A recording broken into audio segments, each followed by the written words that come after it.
good. Somebody make sure they all good. Shalom. Shalom. We the real Hebrew Israelites come to you week in and week out, prophesying the return of the Most High and His heavenly Son. First and foremost, we're going to say all praises, honor, glory to Yahweh, Bahashem, Yahweh Shai, Bahashem, Kwakadash. Double honors to the apostles out of New York, the Great Millstone, the GMS. Honors to all Akim around the planet, lifting up the name of Yahweh, Yahweh Shai, and truth and sincerity. All right? With no further ado, we're going to jump straight into it. I'm going to give the floor over to the brother in 1 second because he has something he was going to lead off with through the Spirit. But just, you know, right when we was getting ready to start, you know, right here we've got the streets and the traffic, and the light was red, and with the turning lane almost open, but a car was blocking this female trying to get into the turning lane. And she blew the horn, he didn't respond. She blew the horn again, he didn't respond. She started laying on the horn, he didn't respond. So by the time the light changed, they moved up. She goes around, cuts in front of him, stops the car, and it's like, you know, in her retaliation and shit, like that's gonna do something.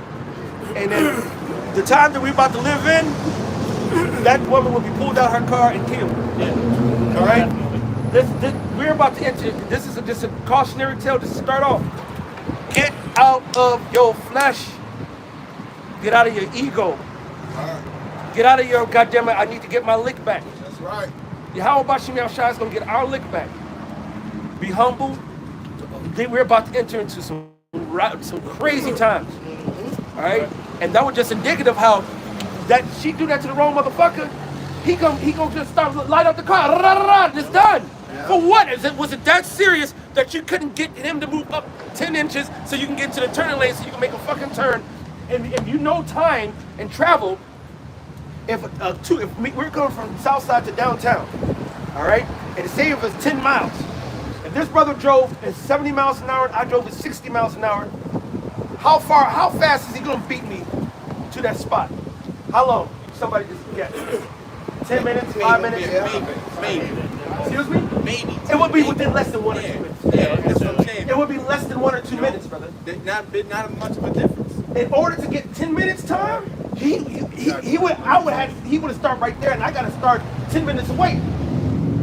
Maybe 8 minutes away going at a slower speed. That's how you can't make up. Jake is so impatient. Jake is just so, everybody's on edge.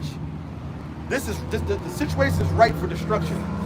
That's why the hopeful righteous elect, we have to keep our spirits in check. Now you want to be, you know, yourself and vent and you know, throw your temper tantrum. The scripture says the righteous complain continually. All right? So do it to the Lord. Do it to the brothers. Man, I'm sick and tired of this motherfucker. This motherfucker side. I'll beat that motherfucker ass. Fuck them up. I hate that motherfucker. Do it to a brother so he can sigh and cry with you. But leave these motherfuckers alone. All right? Go ahead, brother. Can I bring this out? This Sirach chapter 28 and I start at verse 10. It says, as a matter of the fire is, so it burneth, and as a man's strength is, so is his wrath. And according to his riches, his anger riseth, and the stronger they are which contend, the more they will be inflamed. It says, verse 11, in hasty contention kindleth a fire, and a hasty fighting sheddeth blood. And the elder just went into how these people are impatient, man. In 2 Timothy, the 3rd chapter, it's speaking about how the people are going to be heady. I went into that word, it meant rash. Not thinking before they do so, man. And hey, we just experienced that right here, man. You know? That's what the scripture said, make not haste in the time. Make not haste in the time of trouble. All right? So that means when you see, I get angry too. And I ain't going to act like, you know, brothers who know me and they know me, I kind of Leadfoot. Call me Leadfoot, all right? But and if somebody do something, I usually get up, I usually try to go fast and get out the jam. But if I have to, I'll slow down and let them just go. You know? You don't let no elder coming across Halsted, instead of being at the light and ready to make that left as the arrow came, I happened to be back some. So as I was coming forward, hit the brakes just in time, because here come Mr. Ain't seen nothing but a red light, but still coming anyway, and shot through him. My brother was just like, man, you've been up a little more, you'd have been out there, and I'd have been in his lap. See, that's why so we that's follow the spirit coming. Yep. Yes. All right, so I just want to put that little preamble just to start it, because that the energy that was happening right as we was getting ready to start. We was actually coming from one laughing vibration to look at this stupid dumbass bitch vibration. You know what I'm saying? So just keep your spirits intact because it's going to be crazy out here. But go ahead, brother. I know the brother got something, and I'm gonna let you go.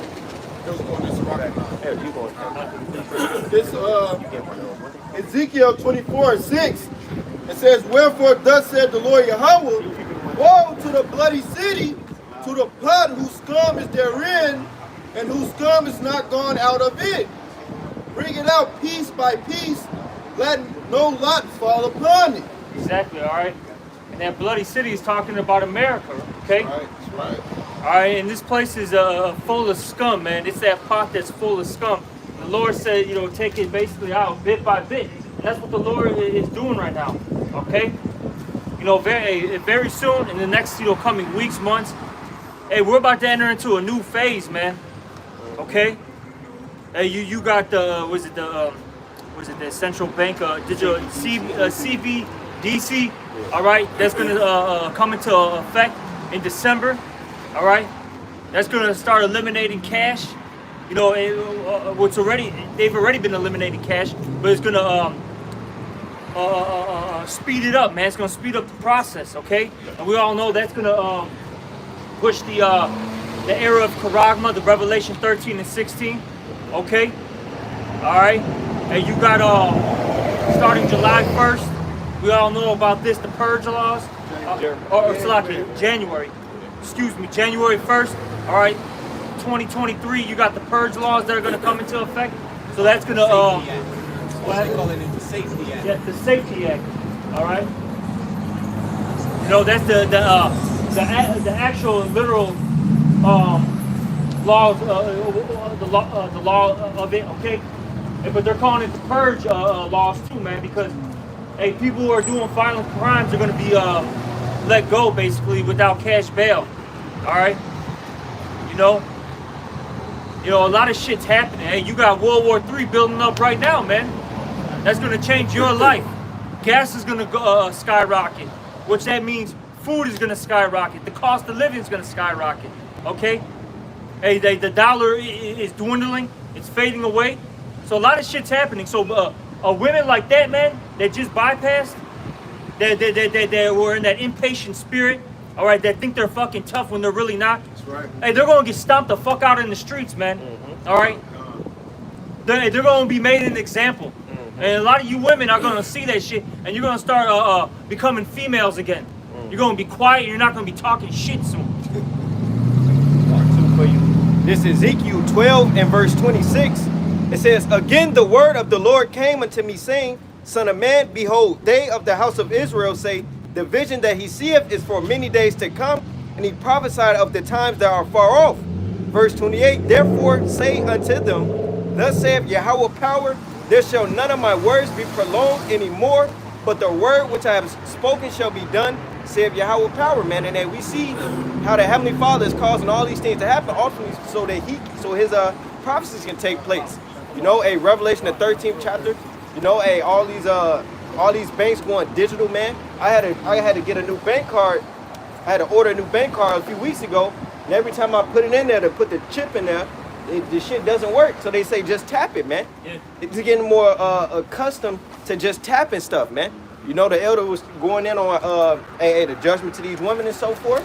Hey, all this week, it's been nothing but in New York. You had a woman that got found in a suitcase. Supposedly her boyfriend did it. A bro posted a video of a woman saying a dude was just basically harassing her. He told her, he tried to hop down on her, but he told her like, "Look, I'll whoop your ass or something, man." And she was like, "I need to get up out of here before January 1st, man." So what's the Spirit saying unto the churches, man? Hey, these things is gonna take place. Yeah, the scriptures say evils are gonna grow. All right, it's gonna get real bad out here, and we're seeing it. It's not pleasant out here. And like a bitch like that, right? That was tweaking. She hears all these news reports. Damn near every day, every other day, you hear about people getting shot, run over. All right, getting killed over road rage. You know, hey, people aren't. They're not playing anymore. No, people are really executing judgment. No one's waiting for fucking cops anymore. There are no cops. What the fuck? I just saw a video. of a cop shooting here that happened whatever the other day or whenever it happened. And you was walking in the alley with a gun. But he had put it in his, his coat. I don't know how the football police saw it, but they checked walking, chasing him in the alley. So they didn't run and chasing him. They didn't want him to turn around the bus, but they already called for help. So they just walking behind. Hey, buddy. Hey, stop. Hey, put it down. Yo, hey, you can't like leave me alone. You know what I'm saying? They keep on, they chase him from, they follow him for like a block or two in the alley. And so the other popo drove up on their ass. As soon as they drove up, they came out, coming right up the car. And I was like, hey, put the gun by the rim. And he just simply lifted it up, shot two of them that quick, and this horse they shot his ass. But just to show you, we're in a time where people don't give a fuck no more. It's just done. Everybody got a chip on their motherfucking shoulders, man. Yep. This shit is done. All right? That's why these little simple ass females think they can go raise up against a man. Show me your shortest man, your thinnest man, and he still has power to beat your biggest woman. Because the Lord gives man a different type of strength than a woman has. Durability. Come all on, that. bro. Fortitude. If you want to get to the science behind it, the sinews of our body and the makeup of our body is made up in such a way that it would defeat 90% of women. You would have to have a very trained woman, very skilled, to be able to beat an unskilled man who don't know shit. Which that can happen more now these days because men are not growing up being skilled. Back in the days, all the men had to go through the fucking training. Almost in every single society, the young men had to join the fucking military. And then the way the world was set up, it was so much more of machismo that the men were brought up to fight. Yeah. Now you got these women raising up these goddamn single ass motherfucking families with these young ass little fucking boys. Took my daughter because it was her little curse day out to the Zump Zone. Took her some of her friends and shit. So she out there kicking it. Her cousin, her cousin was one girl and one little boy. The little boy 4. He only be around his mama and his sister and her grandmama and them motherfuckers. This motherfucker's the softest ass 4-year-old I've ever seen in my life. You know what I'm saying? And it's like, and it was prefaced already at start. I'm like, hey, he's a little sensitive. Yes, he's sensitive. He's demasculized, being raised by these goddamn women. Hey, in Sirach, you talk about it. It says, use not much the company of a woman. Yes. Salaki, if I can grab really quick. Yeah, basically what's happening is Esau, through all his policies and agendas, have spiritually castrated the men, man. All right? That's basically what has happened, all right? You know? Hey, things are out of course, as it says in Psalms 82:5. Right. The earth is out of course. You got women that are in the position of where men should be at, man, in these positions. You know? And this is why all our men are, or the modern day, men, they're all weak, effeminate. They want to fucking paint their nails, color their hair, all right? They can't deal with any adversity, okay?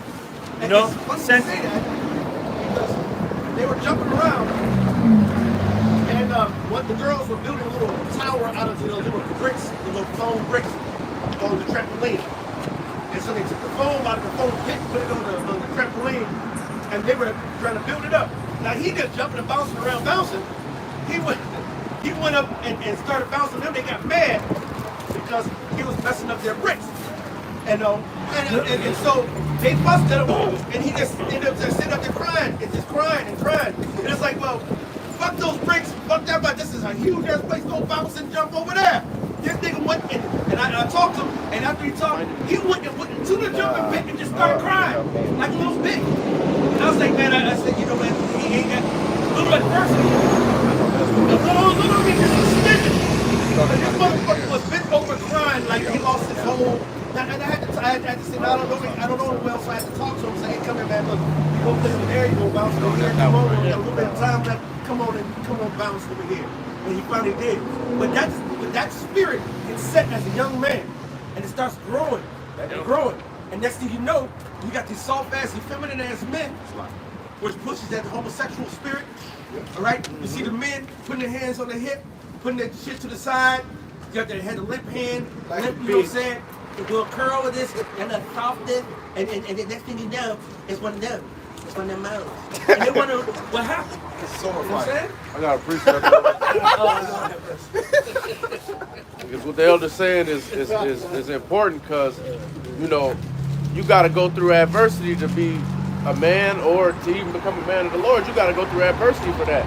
So if you grown up and you raised with a spirit that acts like a bitch when adversity comes, that act like a mole when adversity comes, they basically teaching you how to not get close to the Lord. This Sirach chapter 2 and verse 5, for gold is tried in the fire and acceptable men in the furnace of adversity. And when you don't want to go through that pain or whatever it is that you got to go through, you can't come out on the other side with the substance. All these niggas, they want to have all the good benefits and all that shit, but they don't. All that come with process. There ain't no such thing as just showing up and you got it, you know. And when you raised with the mentality of just quitting because something offended you, and a lot of the times people get offended or feel bad about certain shit, and they don't even really investigate the intent behind certain things. Like somebody might get offended by a certain individual, and oh, well, now I'm gonna quit this job because of this, or now I'm gonna quit the camp because I feel like somebody offended me. But you don't even sit down and Salakia. You don't even sit down with that person, and they might not even thought that they did anything wild. You know, a lot of times people don't consider shit like that, and it stops you from continuing to persevere in anything in life, really. But you know what's most important. Jiu-jitsu. Khan. Alright, if you train, and that brother who was speaking, he's one who trains on a regular basis. He had a couple of men in the camp, maybe a good 10 brothers that train on a regular basis. And I was talking to one of the other brothers that trained Monzo. And I was telling him, like, half the time after we drill, I don't like sparring. I like to spar, but I don't like sparring. Because, first of all, these are all men of the Lord. And they all been trained under Malcolm. And Malcolm was a beast. His trainer, Izzy, was a beast. And if you ever sparred against them, you just get your ass folded up like a wrestler every time. So y'all see me, what I do when I be playing around, that's how they do to me. Like, really easy. And it's like, man, when you getting ready to go fight, it's like, oh, fuck. I'm about to be exposed or I'm about to be vulnerable. It's going to be a match. I don't know. You never know. And certain things, when you get built up in the spirit, when you get built up as a man, you get battle tested to the point where you overcome that. Where it's like, okay, no, bring the fight on. All right? If somebody walked up here right now with a whole bunch of books, they had the whole thing, and Vocab came up here, for instance. If Vocab came up here ready to debate, how hot would we be? Oh, man. He said what? I said it's ground up. It's ground to be smoking right here. It's concrete to be smoking. And we spoke. Concrete to be on fire, bro. We have the Nazariah fingers. Make sure the camera the Nazariah fingers for everybody know what we mean by that. No, you gotta put them in the bucket. You gotta get their similitude. Everybody, every brother will have about 5, 6, 7, 8 precepts ready to go on the day over every particular topic. On the way here, because we got a long way to go, you know what I'm saying? I was giving him a breakdown of Romans 9, and I had him, you know what I'm saying? And I was like, oh yeah, you got the fingers now, man. You know? But that's how we are now, ready for a fight. Because we've been built up in this. Because the scripture says, train up a child in the way that he should go. You got it? No, I ain't got that. I just got one for you. It says, train up a child in the way he should go. When he gets old, he won't depart from it. If you don't train up that child, especially that young man, matter of fact, let's go grab what's a liquor store. Grab a little bottle. An older lady, she had to be in her 60s, bringing in her, I would assume to be her grandson, who had to be like 4 years old, 3, 4. And she was like, look at you, you just got your fresh cut looking so good. And, hey, come on. And it was like, look at him, he's so handsome, he got his, got your hair, your big boy haircut. And I was like, no, he wouldn't got there, got emasculated. He's all lined up and Americanized. And they teaching this little boy at 3-4 years old that this is what you do. This is why we are not, this is why we have fell away so far. Not being built up and trained up in the laws, statutes, and commandments, and our history, our heritage of the Heavenly Father, we become like women. Right. I got you. That Proverbs 22:6. Train up a child in the way he should go. And when he is old, he will not depart from it. You know, a father, you know, I grew up with a father in the house, you know what I'm saying? How dare my mother would, you know, tell me something, you know, to go contrary to what he had just said. If he had set the rules, them was the rules, bro, baby. You know, sir. ain't nothing like growing up with a man in the house, not a boy, because our nationality, our boys and our women, their growth gets stunted, you know, by some traumatic event that happens, you know, whether it be in school or at home, but some traumatic event happens, man, and that little boy or that little girl, man, that growth spurt, you know, that mental growth spurt is stunned because they're emotionally damaged somewhere. It could be some kind of sexual damage. It could be some kind of physical damage. It could be just an emotional, just around the household, what's going on in your household. If the mama is running the fucking household, you know, the head is cut off. Yeah. Hey, I got an example of that. Let me say real quick, you know, I got 4 sons. And my oldest son, you know, I haven't seen him in like 3 years, you know. And through the spirit, man, he's the weakest one. And he's supposed to be the strongest.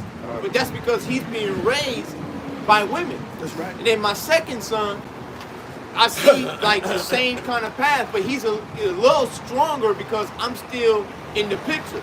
But my third son, who lives with me and I'm raising, he's the damn beast, man. He's mad. He is a lion, man.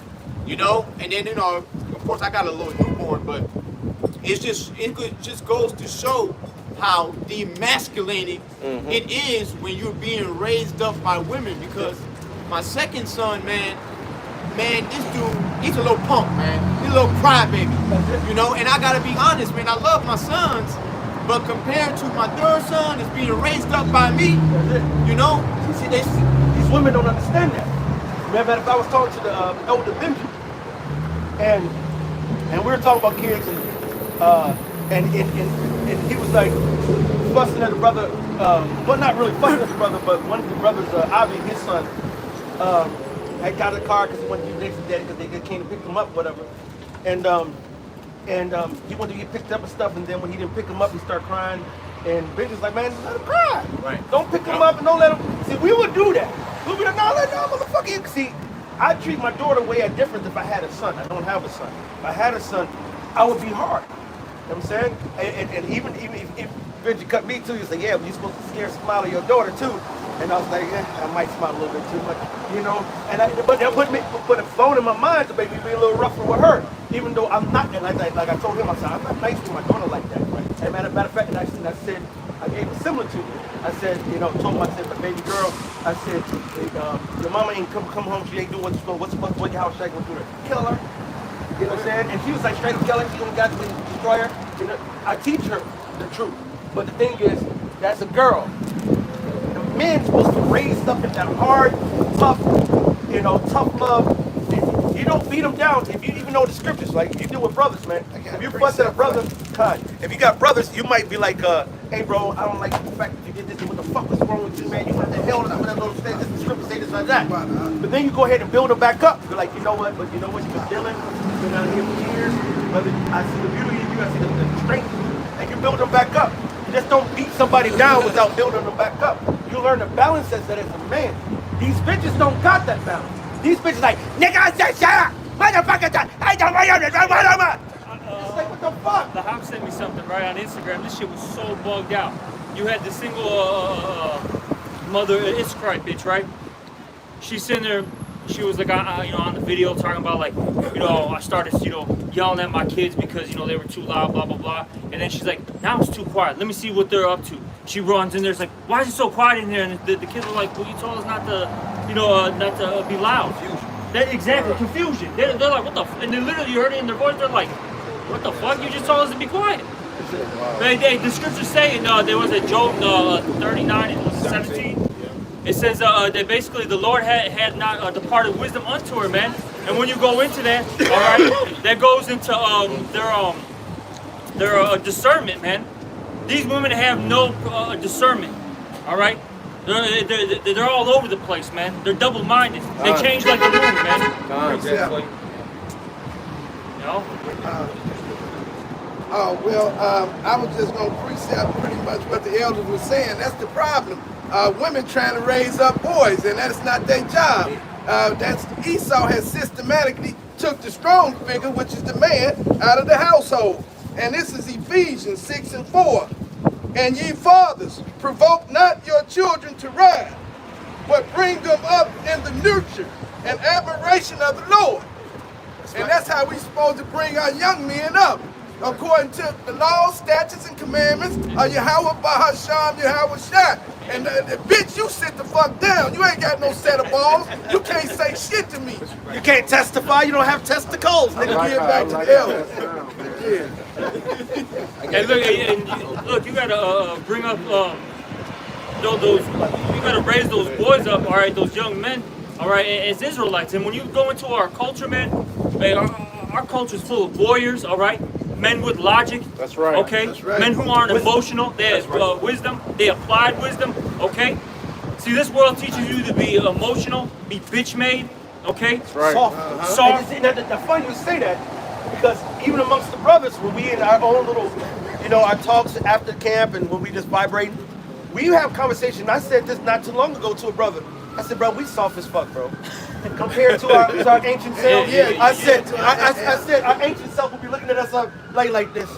This soft, whoop, sissy, bitch ass made motherfucker. Mike I will called the beat. board. How you gonna tell yourself I'm gonna beat your ass? Cause you're soft. Wall the only one that ain't soft. Hey, but I guarantee you, the ancient Kowal will still look at the Kowal today and still say he's soft. All right? Now I look at the brother like Malcolm. Y'all brothers, they love Malcolm. I know you all love Malcolm, but just look at his views and look at his channel, and it's just amazing. The brother is a very deep, very spiritual brother. He'll sit there and break down, the Maccabees. He'll break down, Hyrcanus, to break it down, going into the artifacts and articles and be so articulate. But guess what? Let you come against a brother. Let him see you approach a brother and be violent to a brother. He will one shot lay you out. That's right. And when I say the man is so vicious on the fighting, y'all just don't know. That's right. He's a professional fighter. Yeah. He would been, if he did not come into this truth, he would have been the main event. All right, he would have been the goddamn pay-per-view sellout. That's You know what I'm right. saying? And an actual sellout. He would have sold out and sell out. You know what I'm saying? All right? But you would not. He's so unassuming. When you see him and you deal with his spirit, because his mannerism is so peaceful, and if you let him tell it, he's got that peaceful manner because he already know he's gonna fuck you up. Mm-hmm. So guess what? The first rule of jiu-jitsu is try not to fight. Because you already know 90% chance I'm gonna beat your fucking ass. Let me stay out of trouble. I don't have to worry about the popo. I don't have to worry about busting your ass. I can keep myself. Let me just be cool. The more you get deeper into this truth, the more balanced you be. Yeah. Right? When you're young in this truth, you're roaring lions hot. You gotta hold on. Okay, hold on. Don't kill him yet. Hold on. Don't throw the 1,000 precept. That'll hold on. Let's get 2 or 3. Let's go. You don't drown him, brother. Because you gotta temper that hot spirit. But the more you get experience, you think that lion that's got that pride that's been over there for 10 plus years, whatever, that he's gonna rush right into haste. No, you don't make haste in the time of trouble. You take your time. You operate with the spirit. That's right. Go ahead, brother. I got quick 3. This is Ecclesiastes 9 and 15. Hold on. 16. Ecclesiastes 9 and 16. Then said I, wisdom is better than strength. Nevertheless, the poor man's wisdom is despised, and his words are not heard. All right, main point is wisdom is better than strength, okay? That's right. All right, and you see that, because I'll say this, you have a lot of Jake out here, right? Hey, they'll be physically, fit. They can knock, niggas out left and right. All right, looking like a Mike Tyson, man. That's right. But look at his mental state, man. He's through, man. Right. All right. He's completely done. You said, well, Mike? Yep. Oh, yeah, one too many punches. You know. He's punched from. But just in general, he's through. You know what I'm saying? Even without the fighting, he's just because he didn't have the wisdom, man. Wisdom is better than strength. He did not want to take the icky wicky, the juicy fruit. And he, because his handlers said, go ahead on, Mike, take it. He took it. And now he did the video not too long ago saying that he damn near had to go be in a wheelchair. He's losing his functions because of juice. That show you the spiritual intellect and mental intellect that he really has. He ain't got it. In order to be in this truth, you have to have a mind that is stronger than any other mind. That's right. And owning your own dispensary don't help either. Man. And it says here in Ecclesiastes 9:18 now, wisdom is better than weapons of war, but one sinner destroyeth much good. And point being is wisdom is better than the weapons of war. All right, hey, first and foremost, get your mind right, man. That's right. Okay? That's right. That's what we need to be doing. You You know, we gotta wash this filth that's been implanted in our minds for years, man. Okay, and how do we do that? By getting cleansed by this word right here. How should a young man, all right, cleanse himself? It's by this word, as the scriptures say. And I got one last scripture, Ecclesiastes, 7:19. Wisdom strengtheneth the wise more than the 10 mighty men which are in the city. All right. That wisdom strengthens you more than mighty men. Remember that. This is Ecclesiastes 9:11. I returned and saw under the sun that the race is not to the swift, nor the battle to the strong, neither the bread to the wise, nor yet riches to men of understanding, nor yet favor to men of skill, but time and chance happeneth to them all. Do you know when Mike Tyson in his strength, you would think that this guy was going to be able to go ahead and get this truth and understand and be able to conquer shit? No. It's not to the strong. It's not to the Usain Bolt, Carl Lewis. Matter of fact, where the fuck has Carl Lewis been? Right. And he was the original Usain. That's right. Because back in our era, it was Carl Lewis. Yeah, he was Right? He was like, man, that Carl Lewis. And Jackie Joyner Kersey. You remember that? We was talking about Jackie. We was talking. She was, you know what I'm saying? And she went down too. Last we saw, he had them high heels on. See, now I didn't know about that, but that's fucked up. But I'm not surprised. You know what I'm saying? Because the whole point is, the race is not given to that. The Lord, matter of fact, in the New, that's the Old Testament. In the New Testament, it talks about that as well. How the same vibration, the system. The first should be last, the last should be first. Right. Yeah. If you can get it, if you see where I'm going, go ahead. Yeah, go ahead. Jeremiah 9:23. Thus saith the Lord, let not the wise man glory in his wisdom, neither let the mighty man glory in his might. Let not the rich man glory in his riches. So you got all the motherfucking money in the world, and King Solomon said it in Ecclesiastes. And now you gotta go give it to this wicked ass, little effeminate ass, little monster. You know, this little moat. And what took you 45 years to build up, and you got this big ass estate and shit. It'll take you 2 or 3 years to tear the whole thing down and be fucking bankrupt, man. Fucking low. You know what I'm saying? That's the reason why this shit, the Lord Yahweh Bashmiel said through the scripture, this is vanity. Just speaking of Mike Tyson, you know, the Lord gave Mike Tyson and all the other men those special gifts, you know, athletics, you know, gave different men gifts of science and, you know, gifts of how to make money and all that. But hey, man, the gift, the ultimate gift is, man, eternal life, man.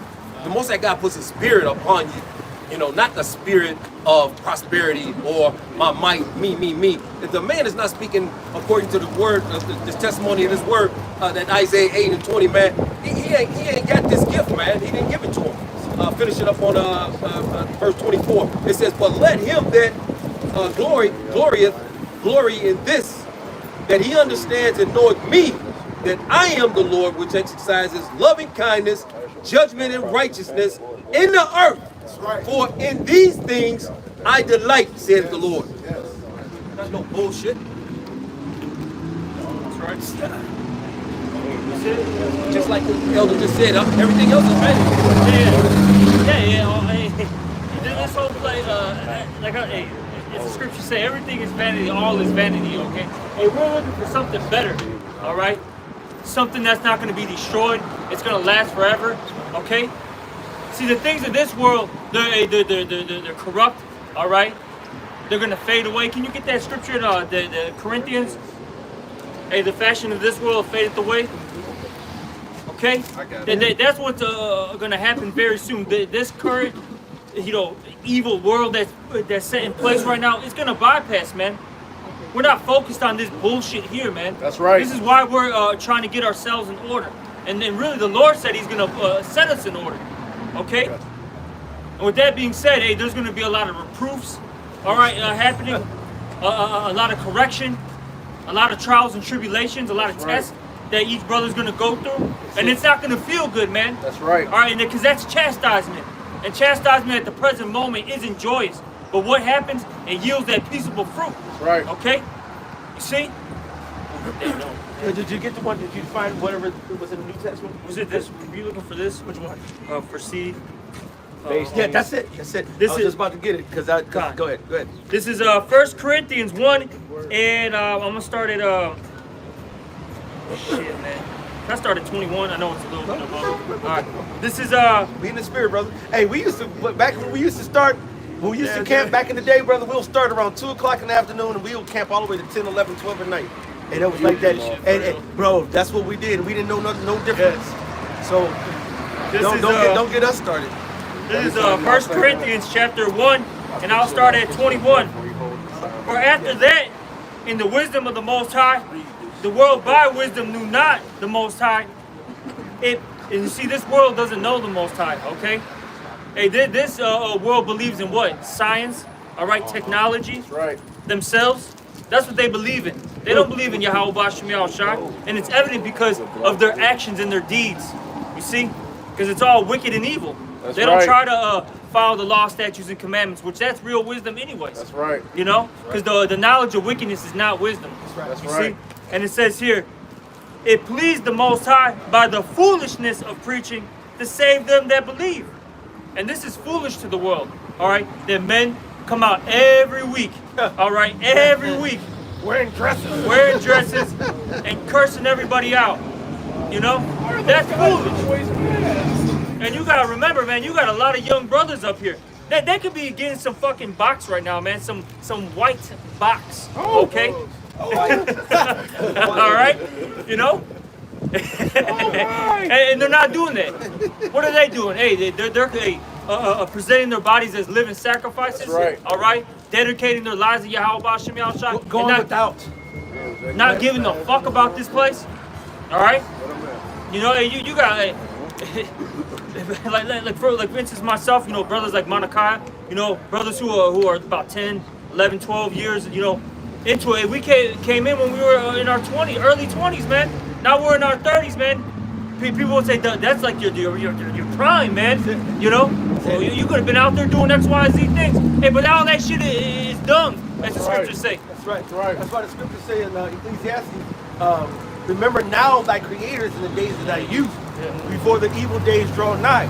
Majority of the men of the Lord that come in, if you look at the collection of the men of the Lord at Great Millstone or even these other camps, majority of them are young men in their 20s.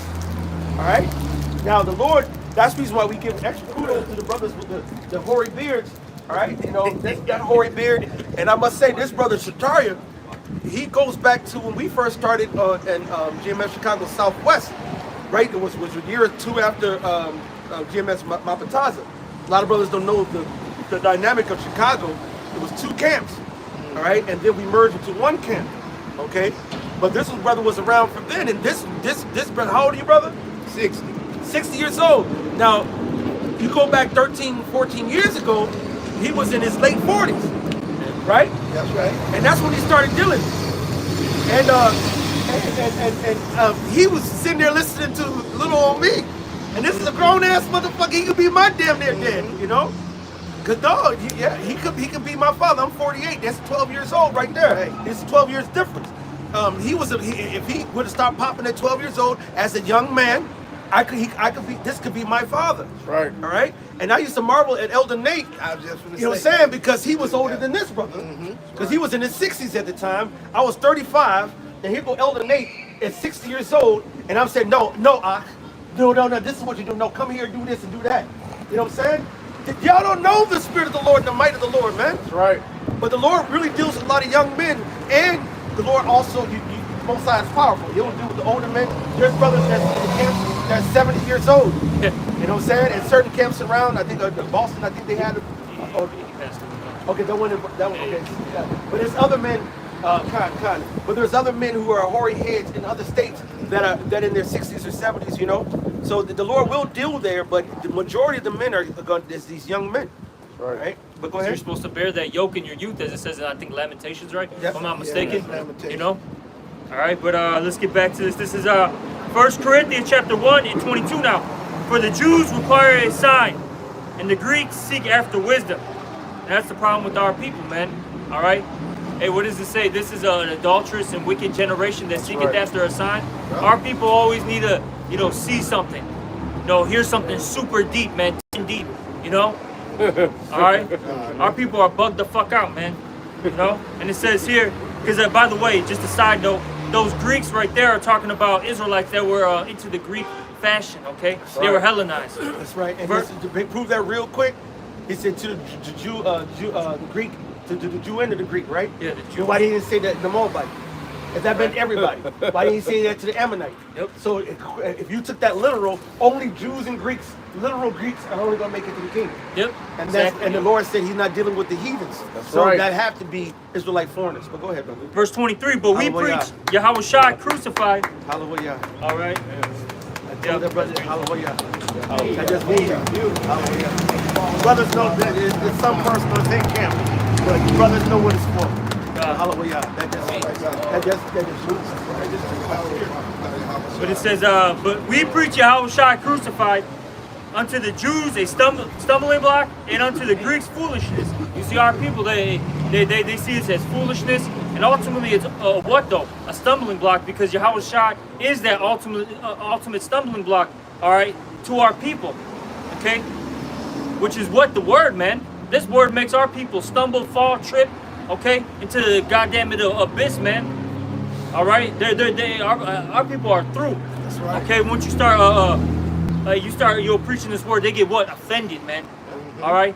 Oh, I can't eat pork. Oh, I gotta cut my dreads. All right. Oh, you guys are talking about 12, 13-year-old girls getting married off. That not my God. He wouldn't allow that. Right. Yeah. Brothers, you have certain people, they get rebuked all of a sudden. Now, you know what? I'm going to leave the camp. None of these men that I've been preaching with for a decade plus, they're not men of the Lord now. They're not the elders. This is what happens, man. But let me keep reading. It says, what was that? Verse 24. But unto them which are called, both Jews and Greeks, Yahweh Shai, the power of Yahweh, and the wisdom of the Most High, because the foolishness of the Most High is wiser than men. That's right. See, and the weakness of the Most High is stronger than men. All right, because really this is true strength, man. All right. Hey, and the lowest member, so to speak. Hey, they're stronger than the mightiest man of this world. All right. Verse 26. For ye see your calling, brother, how that not many wise men after the flesh, not many mighty, not many noble are called. You see, not many wise men are called into this, okay? Because you got a lot of our people that are what? Doctors, scientists, okay? Hey, they're inventors. A lot of them are called into this. You got a lot of mighty men. Hey, you got the John Jones, all right, the Canelos, all right? The Floyd Mayweather, so on and so forth. You don't see them being called into this. Yeah, you may see a celebrity here or there, say that they're Israelite. It's cool for what, a year and some change. Then what happens shortly after, man? They end up, talking about adultery. That's right. Okay. They end up, eating fucking pork and fucking was it lobster on Instagram? That's what you see, man. That's right. All right, and it says not many noble. All right. Meaning like your politicians, those that have, a name in this world. A lot of them are called, man. It's just ordinary men. And see, and that's what's going to trip a lot of people out, man.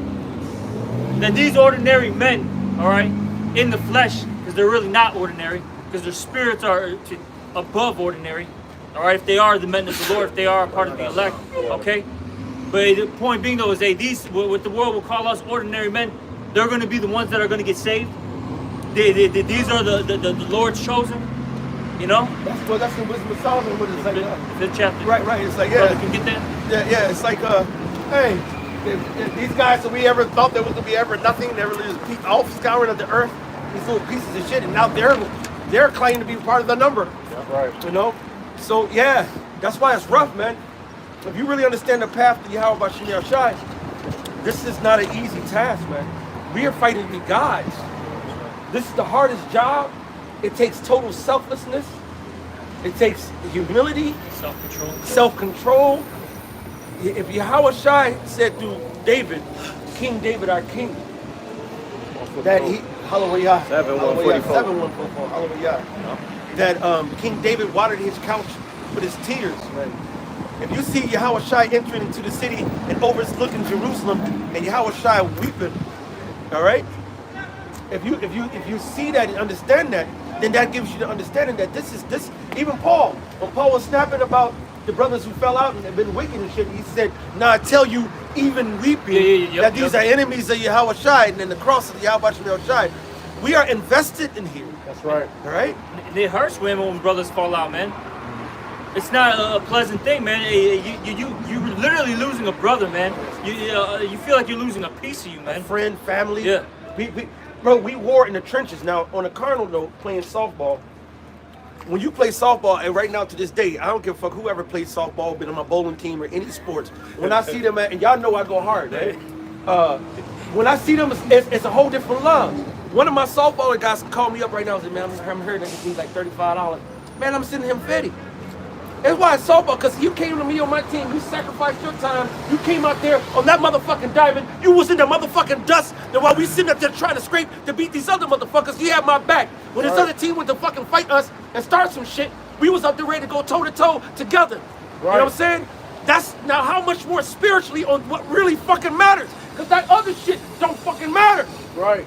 That bodily gain profited little, all right? But this right here profits everything. Right. Hey, that's why Paul said that he himself wished that he was a curse for his kinsmen, man. You know, and hey, Paul, man, when the Lord turned him around, man, all right, he was a fervent, faithful servant of Yahweh Yahushai, man. So for him to say that he had great sorrow, that he wished that he was a curse to see his kinsmen, you know, in the truth, man, you know, that's some deep love there, man. You know, that's heavy love there. All right, and at the end of the day, all right, the reason why we get on, look, a man that's doing well, it's not often checked. But a man that is struggling, you know, it's often checked, man. You see? And so when if a brother gets on you, and man, it's because of love, man. That correction is the real love of Yahweh Bashim Yahushai. That's why as a people, we are being corrected, man. You know, get real quick, that open rebuke is better than secret love. That's true brotherly love, man. But see, this world, they'll tell you, no, all right, hey, that guy's a hater, all right. You know, he's just, you know, doesn't like me succeeding, this, that, and the third. You know what I'm saying? Right. Yeah, he's picking on me. That's some emotional bitch ass shit, man. And going back to the start of the lesson, man, that was designed, all right, to be pushed on our people by Esau Edom, because he set up the woman. He knew what he was doing when he set up the woman, man, in power. That's right. And now look at the state of our nation, with the women being in power. That's right. Look how low the nation of Israel has gone. It's terrible, man. You got it. It's Proverbs 27 and verse 5. It says, "Open rebuke is better than secret love." Exactly. Open rebuke is better than secret love. Is there any more? Yep.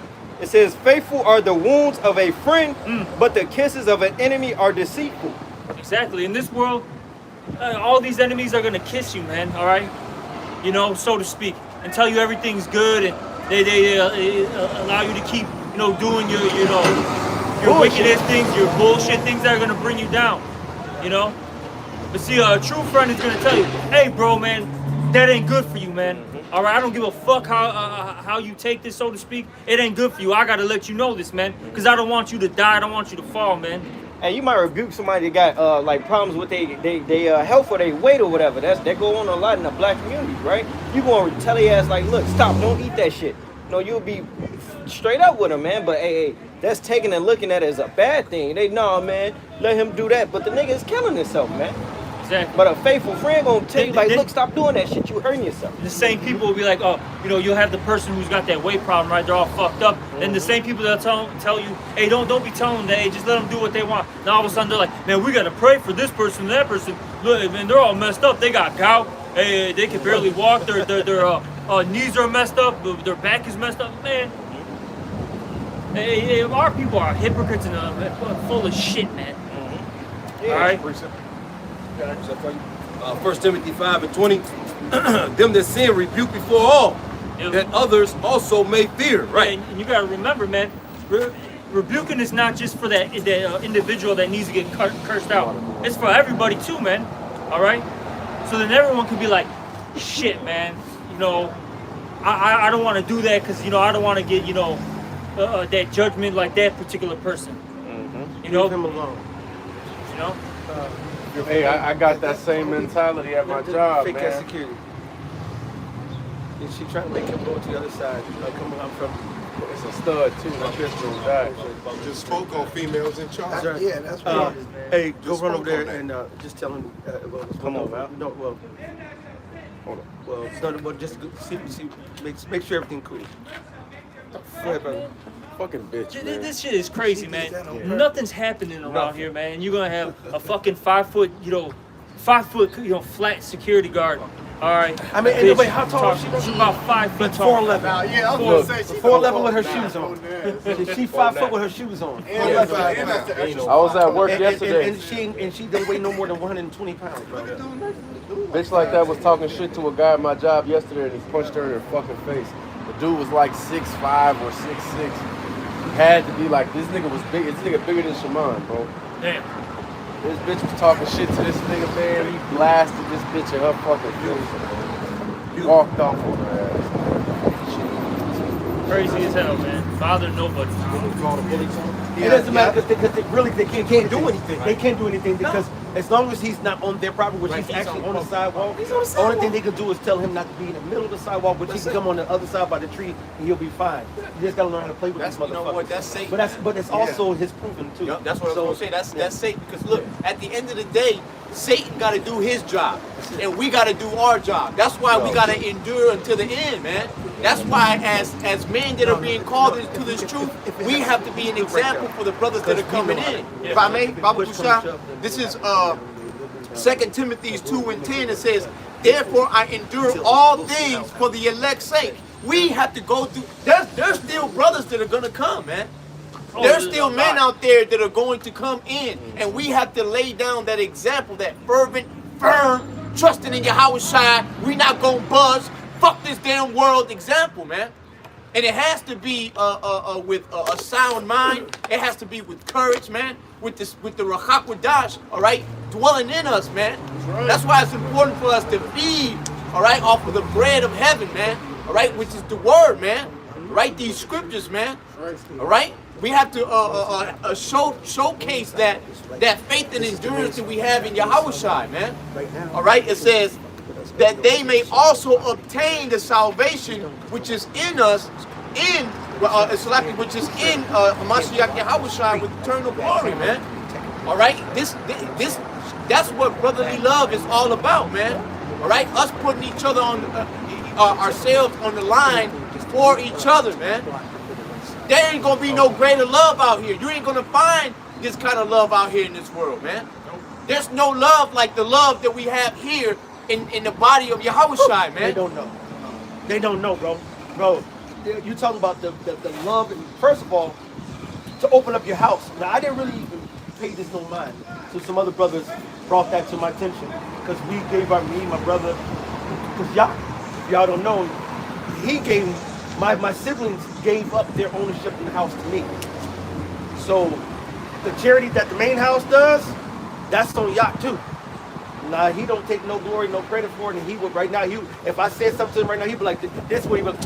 Yeah, I was just thinking that. That's what he'll do. He'll be like, and probably a little offended. You know what I'm saying? It's like, nigga, what the fuck? All right. But from other brothers who have houses and entertain periodically, but not like all the time, they'll tell you like, the motherfuckers don't give up their house. So you talking about men of the Lord who give up their houses, brothers who give up their cars. You saw the one Maurice nigga who was like, the gas don't run on charity. The who's one going to booty That's this motherfucker with that's such a ridiculous statement because if that nigga ever didn't have no gas and asked the brothers would give him gas to put gas in his car. So what are you How many talking about, times? bro? Right. How many times? We did it. That shit don't even make sense. Yes, your gas tank has run off charity before. Yes, That's the answer. Yes, it does, 100%, man. And any thought other than that, then you in big trouble, man. You in big trouble. That's why the Lord excommunicated his ass. And to be honest, everything you do run off charity because the Lord don't owe you shit, nigga. Come on, man. That's why Yahweh Bashim Yahshua, we are bought with a price. All right, we are bought with a price, man. The Lord is already, He shed His blood for us. We are owned. We are owned. We are prisoners of Yahweh Bashim Yahshua, man. That's right. This is Mark 13:13, and it reads, "And ye shall be saved of all men for mine namesake, but he that endureth unto the end, the same shall be saved." You got to endure to the end. Yeah, a lot of shit's gonna come up, man. All right, hey, brothers have dealt with death in the family, man. All right, in their own personal families. We've dealt with deaths in the brotherhood. That shit does not feel fucking good, man. I just drove past Captain Lee's kill site when he killed Captain Lee. So you young brothers that don't know in the faith, this young man, he was 20 when he first came. I think 19 when he first came in the truth. 18. He could have been 18. Like 17, and he was in the truth for about 3 years before the Lord took him to the spirit world. And this is when I said his name was Isaiah, which means help of the Lord. Do you know this young man at 18 years was helping everybody in the camp? It was like there was an omen. I remember I was on the side of on Highway 57, but over there by 119, and I got stranded because I'm 400 feet from the gas station, but I'm up on the ramp and I'm trying to push this motherfucker. I didn't have the can't push no fucking 2,000-pound car up a fucking ramp. I got almost halfway up that bitch, but I was like, okay, it's done. And I had nobody to help me. I asked going to the group, we asked some brothers. And who's the first one? Captain Saber, all right? Captain Saber, bro, all right? And he came down from, he lived out by Chicago Heights area too at that time. And he came all the way up back into the city just to get me out of that jam. And he helped many brothers out, man. He helped me move one time, and my dad was there. And then when I told him about how how he died, my dad only met him one time, and he was like, kind of got like, he was like, damn. Yeah. You know what I'm saying? He's like, what the fuck? And he left a good impression. A report. A report. Even at the funeral. Who went to the funeral? Okay, you went, right. And what did the preacher say? Man, he said that he was basically amazed on how such a young man has so much wisdom, man. He was teaching them, stomping them. He said, man, he'll ask me questions, and because he was eulogizing the funeral, he's like, man, he would ask me questions. I'll say, brother, I'm gonna have to get back to you. And go ahead and check this out before I can respond, because he got me on this particular thing. Because he was using wisdom, because it was his family's preachers while at Alabama. So when he had to be around them for family shit, he would come to him like a little old boy, like seeing him growing up, and he'd come out with all his wisdom. Is like, what the fuck? But that was a report on him in his death.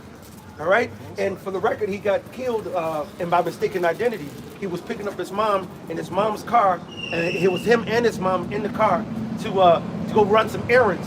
He was helping his mom out, you know what I'm saying? And they had all tinted windows, so you couldn't, pitch black, you couldn't see in.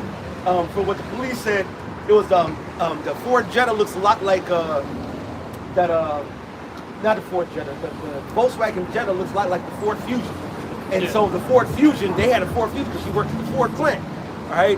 And so they had some people in Hammond, Indiana, had beef with some niggas in Calumet City, and so they saw the car and said, oh, they'll go to the ops, and they went to go ride out on the ops and shot up the car. Didn't even know it was his mom and a man of the Lord and his mom in the car, but it was the Lord, calling him on home.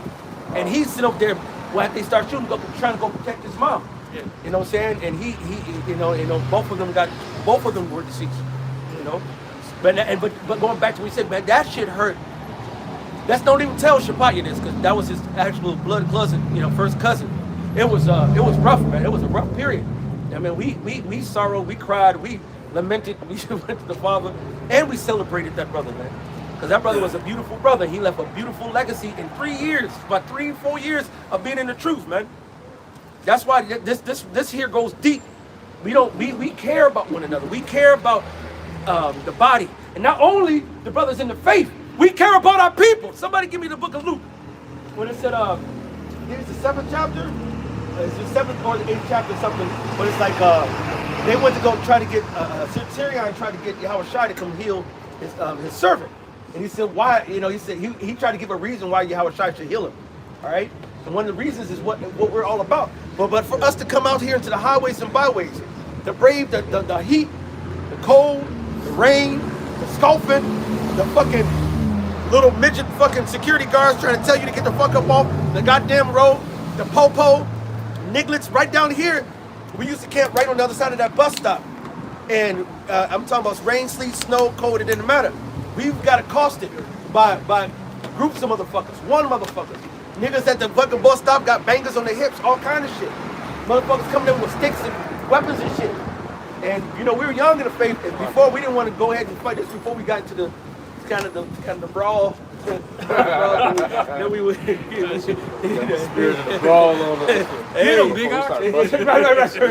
Hey, as soon as one of the older brothers did this right here, taking up That's it, get it, that was it. That was done, because I couldn't even get mine off. By the time I got mine off, the other brothers had theirs off, and I'm sitting up there like putting mine back on. Hey, it's enough. They ain't gonna let it. And then the Kubobo come and beat the same motherfucker ass. This shit is epic. The Lord got us, bro. But the love that we have to even be out here in the highways and byways, to give up our Sundays, give up our Mondays, give up our Tuesdays, Wednesdays, Thursdays, Fridays, Saturdays, whatever days brothers camp on particular days, to come out here and endure all these afflictions, man. All right? This is of the Heavenly Father, Yahweh Bashim Al Shai. All right? Yeah, did you have that scripture? I got it. Go ahead, brother. This Luke chapter 7 and verse 1. There's a lady somewhere. Your flashlight on. It says, now when he had ended all his sayings in the audience of the people, he entered into Capernaum, and a certain centurion servant who was dear unto him was sick and ready to die. It says, and when he had heard of Yahushua, he sent unto him the elders of the Jews, beseeching him that he would come and heal his servant. So he went to go, when he heard about Yahushua, all the things that he'd done, all about the work and miracles and so forth, he was like, oh, that's the man. Hey, let me go beg him. Let me go beseech him. Let me go plead to him. This is why you should come heal my servant. Go ahead. It says, verse 4, and when they came to Yahushua, they besought him instantly, saying that he was worthy for whom he should do this. For he loved our nation, and he hath built us a synagogue. It says, then Yahushua went with them, and when he was not far from the house, the centurion sent friends to him, saying unto him, Lord, trouble not thyself, for I am not worthy that thou shouldest enter under my roof. Verse 7, it says, wherefore neither thought I myself worthy to come unto thee, but say in a word, and my servant shall be healed. It says, verse 8, for I also am a man set under authority, having under me soldiers, and I say one, go, and he goeth, and to another, come, and he cometh, and to my servant, do this, and he doeth it.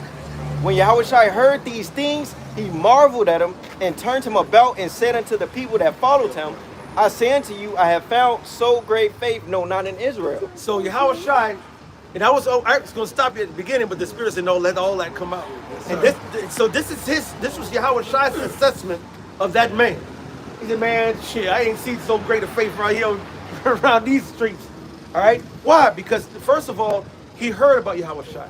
The first way to get into and understanding this truth is hearing. He said, come on, somebody get that. Let's back it up. And then somebody also said, how can they hear without a preacher? Somebody get that one too. All right? And so, first of all, he heard the truth. And then he believed. Somebody give me Ephesians, the first chapter. Starting around about the 10th verse. Okay? So then he heard the truth, but then he believed. He believed the truth. And then he sent forward and sent sent forth to go commission the help for his servant. And then he gave them the reasoning, for he loveth his people. For us to stand out here to cry, sigh and cry, for all the abominations to run to and fro through the streets of Jerusalem, that means I love so-called Negroes, Latinos, Native Americans, man. I love my people, man. I do not like the heathens, man.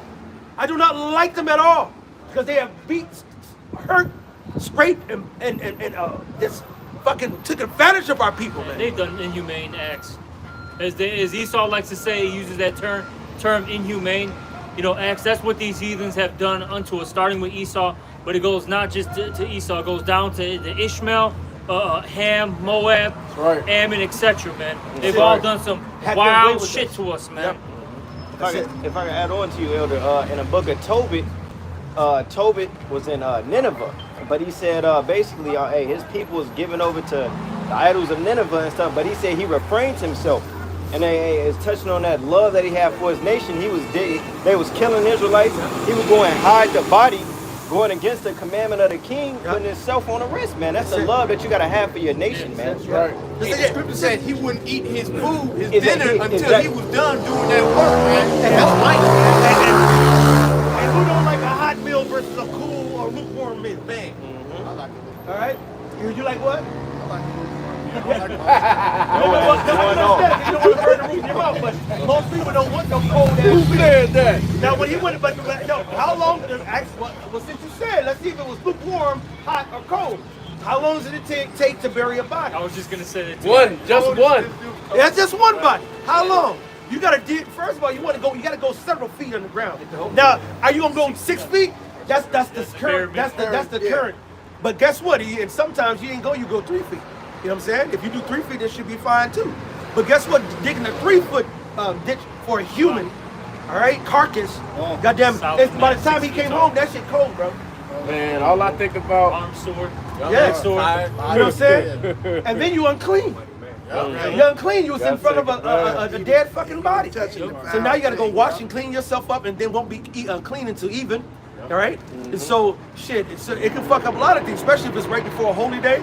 And certain things you might not be able to go into the temple or before the brothers because you're unclean. You know what I'm saying?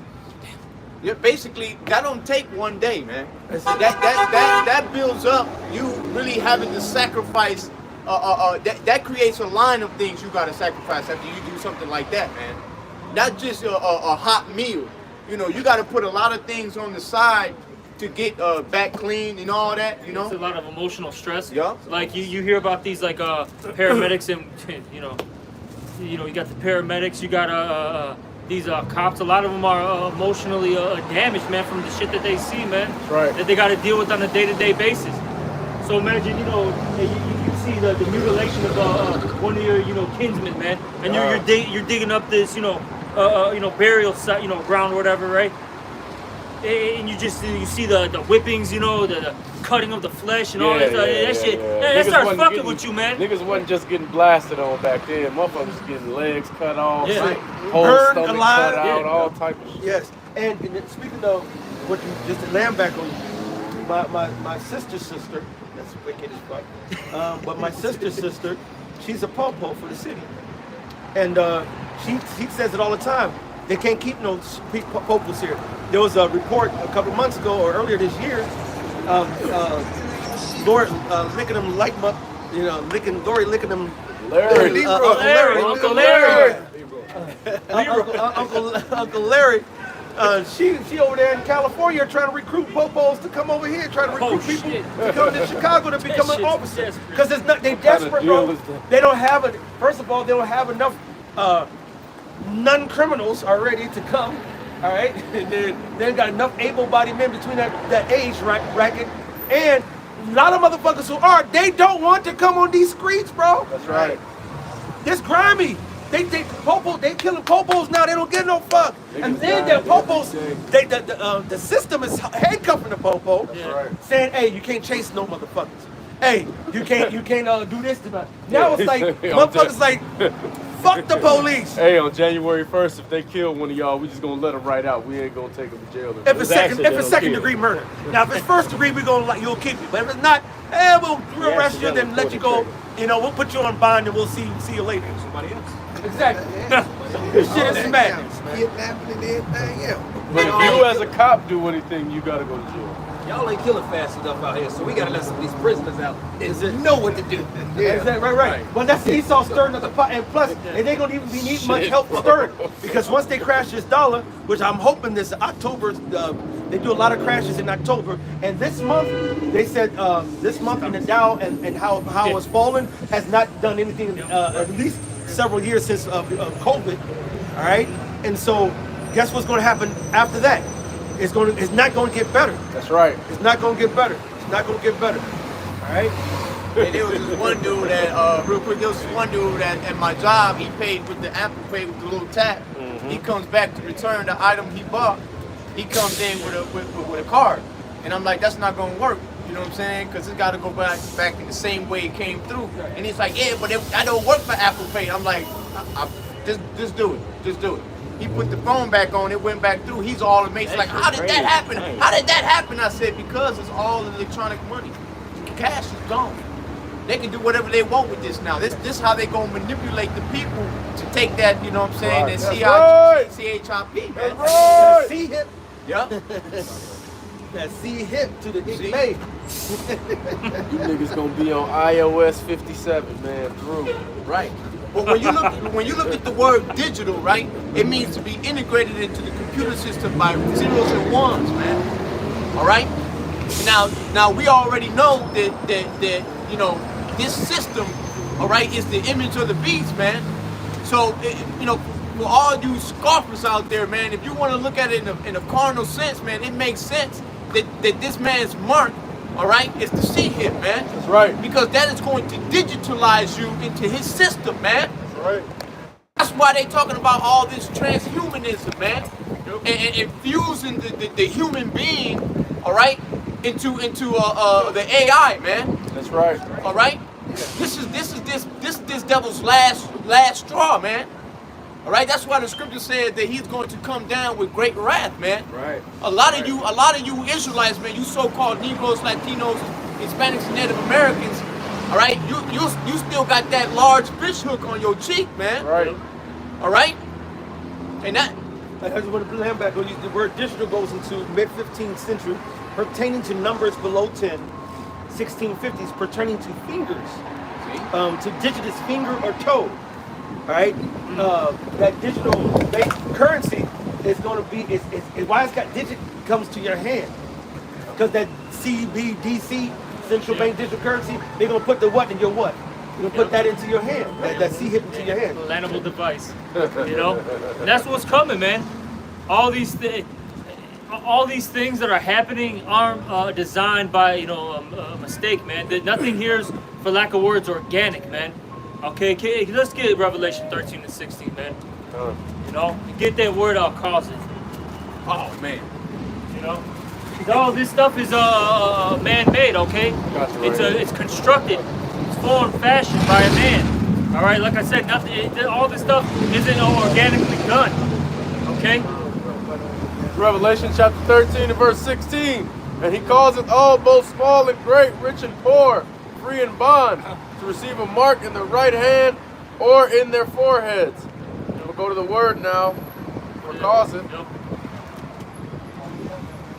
And it is PAO. Pieo.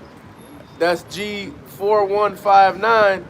And it reads for the first definition, to make with Yes, so to make, keep going. with the names of things made, to produce, Construct, form, fashion. So meaning that it's designed, it's purposely designed, okay? So this guy is purposely doing these things throughout the world, all right, to have this particular thing happen, okay? That's right. Which is the, man, it's hard, I gotta think of the right wording, man, because they might clip the video, man.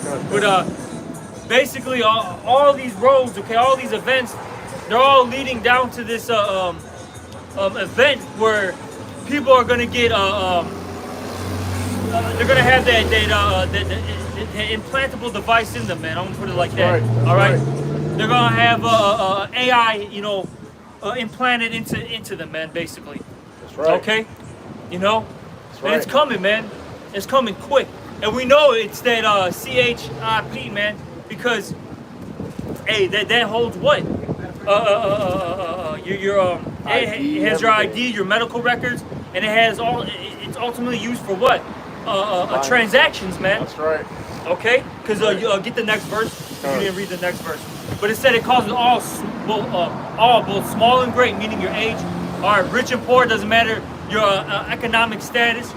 All right, fear of bond, doesn't matter if you're in the prison system or you're walking out here freely. That's right. To receive a mark, all right, which that goes into charagma, all right. And that word charagma, the definition of that is basically a cutting of the flesh so you can insert something into it. Right. Okay. To receive a mark in his right hand or in his forehead.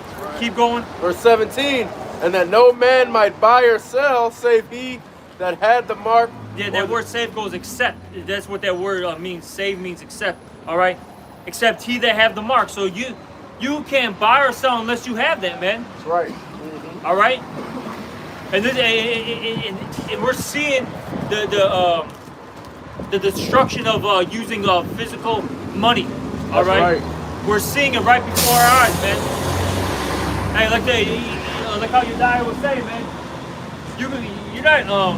You're not even using so much your debit card anymore to to make transactions. Apple Watch It's the Apple Pay, the Android Pay. That's right. Okay. That's right. Shit, in your iPhones you got what? It says a wallet. That's right. All right, you got this credit card, that credit card. Card, All right. card. You know, this debit card, so on and so forth. You don't even have a goddamn real wallet anymore. It's a digital wallet. That's right. You know, and that's gonna lead to eventually, hey, that implantable device, man. That's right. Okay. And they already are doing things to condition people's mind to think that turning people or cutting people out of all aspects of society is a plausible punishment for you going against what they want you to go against. That nigga Andrew Tate, when they banned him from social media, I was watching the interview. They didn't only ban him from social media. He can't use banks in certain countries no more. In England, he locked out of all the banks. In America, he locked out of all the banks. They did that in Canada to all those truck truckers, drivers and all that. And they froze up all their accounts and anybody who was associated with that, man. So they don't even they starting to add that into what you think is a just punishment for a criminal. And so a lot of you, and to be honest, you motherfuckers for all that shit anyway. These people are so stupid that they'll rather somebody have to like. And I ain't no criminal or nothing, but if I was going to get sentenced to some shit, you just put me to death, nigga. Yeah, These motherfuckers will say, oh, well, it's better than putting somebody to death. He just can't do nothing. Hey, so what does it say? Some things are worse than death. You know, that's that old saying. Some things are worse than death. That's worse than death, man. Just, hey, have them not do anything. Let them just sit in a cell and look at a fucking wall all day. Hey, and that's how you know the Lord is coming back to kill you niggas and preserve you. That's that. Instead of it being something, and a lot of people gonna get put to death. I'm not saying that's not gonna happen, but instead of certain niggas getting put to death, the Lord gonna hit you with some shit like that. Yeah, shit. The And you'll scriptures be say through. Yeah. the captivity to the captivity. You know. All right. The scriptures talk about that. Hey, some of you people are gonna be sitting in these FEMA camps, getting tortured, suffering both physically, mentally, just completely through, man. And that's your judgment. You know. But go ahead, priest said I heard it. Well, I had a definition here of the word acclimate. It says, become accustomed to a new climate or new conditions.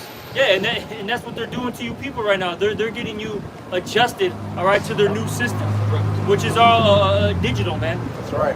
Okay. That's why people look at you weird if you bring out a goddamn dollar bill now, man. They're like, what the hell is that? That's like a relic now, man. One of my jobs, they don't even take the cash no more, and it's a bar. You gotta steal. These motherfuckers got an ATM in there and don't even take cash. Exactly. Well, if you that's why they. Oh man, that's wild. Who pays cash anymore? You know what I'm saying? They scoff it, man. Like you're holding up the line. Yeah. But you go into these medical buildings, these institutions and stuff like that, and because when you go into the workforce, basically, right? You got a lot of people in the workforce that this is their attitude. Well, just let them do whatever they want because it's just the best thing anyway. You know, just go with the flow. You know, just Do I still get they're paid? acclimated, man. You know. They've been prepping us a long time, man. When they first started putting the chip, remember when they first started putting the chip? Oh my God! In the credit cards, right? Credit card. And then, hey man, what about when the credit card came on the scene, man? I mean, a lot of you guys don't even remember that, but when the credit card came on the scene, that was Y'all had a time without credit card? yeah. But the credit card, when that credit card came on the scene, just think about it, man. Where's the money that's gonna allow for this? This just debt. They start giving teenagers right out of high school, in college, credit cards, man. That's Come a on, major man. scam. They go and set up on the campus. I went to a campus. You can count. You all.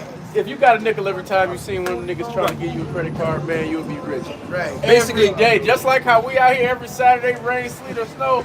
Them niggas with them credit cards out there offering motherfuckers free pizzas, offering motherfuckers radios. Whatever. We got a football for you, 5 hats, all type of gift baskets. Just sign off on this credit card. And basically, I'm saying they just break. You know, they were breaking this place in half then, man. And right now they're breaking it. They're about to really break this place in half. If that, not if, but when that thing is rolled out. When that thing starts rolling out, man, you're gonna have division in the streets. You're gonna have nothing but chaos, man. Because just like the scripture says, no one can buy or sell, man. You know, you sedition of men. You're gonna have if you can't buy anything, guess what, man? You're gonna be hungry. Hey, And that's and why what- it's important that the brother said to go into the word closet. Because see, it's already here. That's right. But Esau is about to cause that on the people, man. And the way he's going to do it is with all his little tricks. Signs The and same lying wonders. What he did You with know, the same thing he did with the Vicky. You know what I'm saying? Yep. He didn't go ahead and say, get over here and get me over here. I can stop this. He didn't do that. He Strap said, well, him look, down. you want to get into this place? You want to go into this stadium? Want to go to school? You want to go into this school? You want to If keep you your want job? this, you want to keep your job? That's right, brother. If you want to keep this amenity, he said, then you're going to have to get the sticky Vicky. More subtle than any beast in the field. Yeah, Oh, and you all like these going things. to the movies? Yeah, yeah. Well, you know I what? remember Well, that. first of all, you gotta sit 6. How the fuck you go to the movies? You gotta sit 6 feet apart in the fucking movies, man. That means the whole family is like, hey, Dashige, All right, so we sit your ass down. We Hey, gonna yo, go to the shut up. 5 o'clock show. Y'all gonna go to the 9 o'clock show because it ain't enough room in there for everybody. This 100 seat theater just got turned down into 40 seats now. What the fuck? But that's what made it so stupid that you're in the airport, you're 6 feet apart, and then you get in the plane and you shoulder to shoulder. Oh shit! You don't have to have. You didn't have to have your face mask on. All right, as long as you were sitting at a bar and then drinking. Right. it in, Right. you were cool. That was just All right, Remember that meme? When you're eating, a force field goes sea boat. around. You're in the sea boat Yeah. now. You got 10 seconds to get in the invisible sea boat. It doesn't do anything to you when you're eating or drinking. It doesn't It's like do the anything silly to you. motherfuckers that who walk past us and they'll be like this. Oh, you see us? And then 10 feet away, hey, you gonna go put it on and take it off? Like the apostle was saying, Malcolm was saying it too, a couple years back. You got these motherfuckers in the car. All right, you got the recirculation button on. Nobody's in the car. Nobody's in there. What's No it? other cars on the road Is next that to you. V-Wiki on the goddamn steering wheel, goddammit? God, bro. Stupid. This shit's wild. These motherfuckers had the kids in the school and band with the mask on, but the mask had a mouthful Oh, yeah, on they're it so playing they could the- play yeah, the it's- And what, Caesar, don't even say that because I play instruments, bro. And I used to play the baritone horn, the trombone horn, and the trumpet. I'm a pianist by nature, but they ain't got no pianos in the band. But guess what? As soon as I take that horn and say, that's coming right out the exit. Yep, yes, Matter sir. of fact, and if you ever know how we do, sometimes he'll come out the bell if you don't open up the spigot. Yes. There's a Oh, spot, yeah, there's a yeah. spot for Yeah, to yeah, let out the yeah. saliva that builds up. And if you don't know instruments, if you have a trombone or baritone, periodically, like when you get a break after you know the boom, and you get a break in the same, you gotta sit there, open up the little open it so the saliva can come drop out of there. Otherwise, it's gonna come out the bell or the flute or whatever the fuck. All right. Yep. So if you're playing into an instrument that's whatever was in your side of you was coming out that fucking That's right. porn, man. That's right. Yeah, but point being though, man, and all these events that you see, it's designed, it is done for a reason, man. That's right. Okay? Hey, these things that are happening in Ukraine, all right, that's not by coincidence, all right? You know, these immigrants coming up here, that's not done by coincidence, all right? Hey, the lack of cops out here, that's not done by coincidence. That's right. All right? These things were all designed, man. All right? And it's ultimately to do what? To get that implantable device into the people. Because what Esau wants to do is create so much chaos that they're gonna have the solution to everything, man. Which is the little thing, man. That's gonna go into the people. This is the solution because we know who you are, we know where you're at. Okay, and you're able to we're able to see if you're healthy or not. Okay, we're able to see how much food you bought or we gave you. No one's gonna be scamming. We're gonna make sure that you're running the current software at all times. Man, when it's not gonna take long in the kingdom for the heathens to understand how great we are and how happy they are that we are in rulership. The Proverbs is not a joke, it's not a lie. I just think it's in Proverbs. When the righteous are in rulership, when the righteous are in rulership, the people rejoice. That's right. But when the wicked are in rulership, the people mourn. All you had to do is ever had a teacher who was a really good teacher that made you actually enjoy coming to the fucking class. Let the fucking substitute come in because she out for a week or two. By the time, 2 or 3 days, he's like, man, I wish this motherfucking bitch get the fuck out of here. They'll run them right out of there because he's like, man, I can't wait. I can't wait till Miss Sharvat come back or Miss Allen come back. And as a matter of fact, I mentioned 2 of my favorite teachers growing up. I remember my first grade teacher, Miss Sharvat, and I remember Miss Allen, and they were cool motherfucking teachers, bro. Fuck Miss Grot. Right? Fuck Mr. Kepke or Miss Kepke or what the fuck her name was. White lady crying in there, man. So are we waiting on our teacher to come back? Hey, we waiting on our teacher. We waiting on how about Shimmy? I was trying to come back. That's right. Because he's the best teacher, man. And he'll give you that tough love, but you know what the tough love he give you is? That corrective tough love. That's right.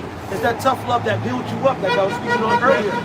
All right? It's that tough love that builds you back up and corrects you and actually puts you. See, when you what makes a good coach, what makes a good teacher is someone who labors to you through your shit and you fucking up and bumbling and fucking up and shit and teaching you how to navigate even better and better and better. That's that one jiu-jitsu trainee who turns out to end up being a black belt. All right, that's that one who seemed like he was going to be a bum on the basketball court, but end up being an all-star in the league. All right, when you have a good teacher that labors with you, and matter of fact, it was in the Second Maccabees, what mother said to the children about the troublings of education or something. Somebody get that real quick. Second Maccabees 7. But about education, it's a trial on both parts, on the student and on the teacher. You got to have a great patience to teach. That's why Yahweh Bashim Shai is long suffering. All right, because half the time you're like, man, fuck this motherfucking hard. I told this motherfucker to run 10 steps up, make a slant to the right. That's the play. Whiskey 109. And I keep on telling you this motherfucker every time he run 5 steps and he busts left. Are you stupid? To the point you said, man, I'm gonna get rid of this nigga. But then the other motherfucker Johnny had 5 apples.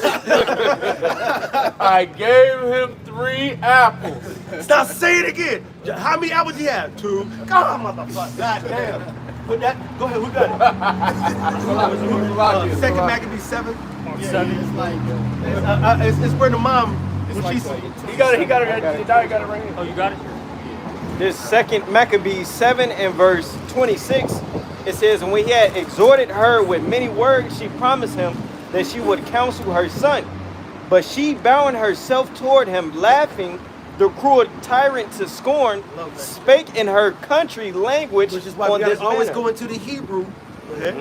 O my son, have pity upon me that bare thee. It's like you have pity upon me that bare thee 9 months in my womb, and gave thee such 3 years, and nourished thee, and brought thee up unto this age, and endured the troubles of education. Endure what? The troubles of education. The Yahweh Bashim Shai is enduring the troubles of our education. All right? She didn't even look to see if the car was coming back. To walk back right into it. That nigga got And gout. almost bit it right there. Look. That nigga got gout, doing man. too much. Yeah. Hey, that's the result of eating pork chops. Pork sandwich. You know what I'm saying? But I like that scripture there because it tells you the troubles of education. If you ever like I have my own softball team where I'm the owner, I'm the coach, I'm the manager. Man, do you know how hard it is to get 15 guys to come week in, week out and pay their dues, be on time and buy into the program? I got 15, 20 extra gray hair just because of them. All right? I'm just being honest with you. You've been 0 for 5 every day for the last 3 months. What you know what I'm saying? All right, see if you get an invite next camp. We're going to try you out on the bench this week. You know what I'm saying? But that's the same thing though with the Lord dealing with us. The Lord has been greatly patient with us. That's why we are greatly patient with the men of the Lord, because you know this is rough, man. The Lord said this is not grievous, but this is a battle. That's why the Lord calls it a battle. He said this is the condition of the battle. That's right. We'll go back almost 2 hours ago, y'all, when we were talking about the irrational behavior of laying on your horn. You laying on your horn and don't even know what you're doing anymore because the juicy juice is in you. They're turning the amps up. You know, you're going from 5G to 6G, and you gonna tell anybody? No, but trust me, I feel it. Hey, You get microwave, you don't know. why can I call brothers, and I hear multiple brothers, even the apostles. Apostle Gabar, one time I was up, because I'll be up at 4, 5, 6 in the morning a lot, easy. After going to bed at night, like 10 o'clock, like 1 o'clock in the morning, and I just can't sleep some nights.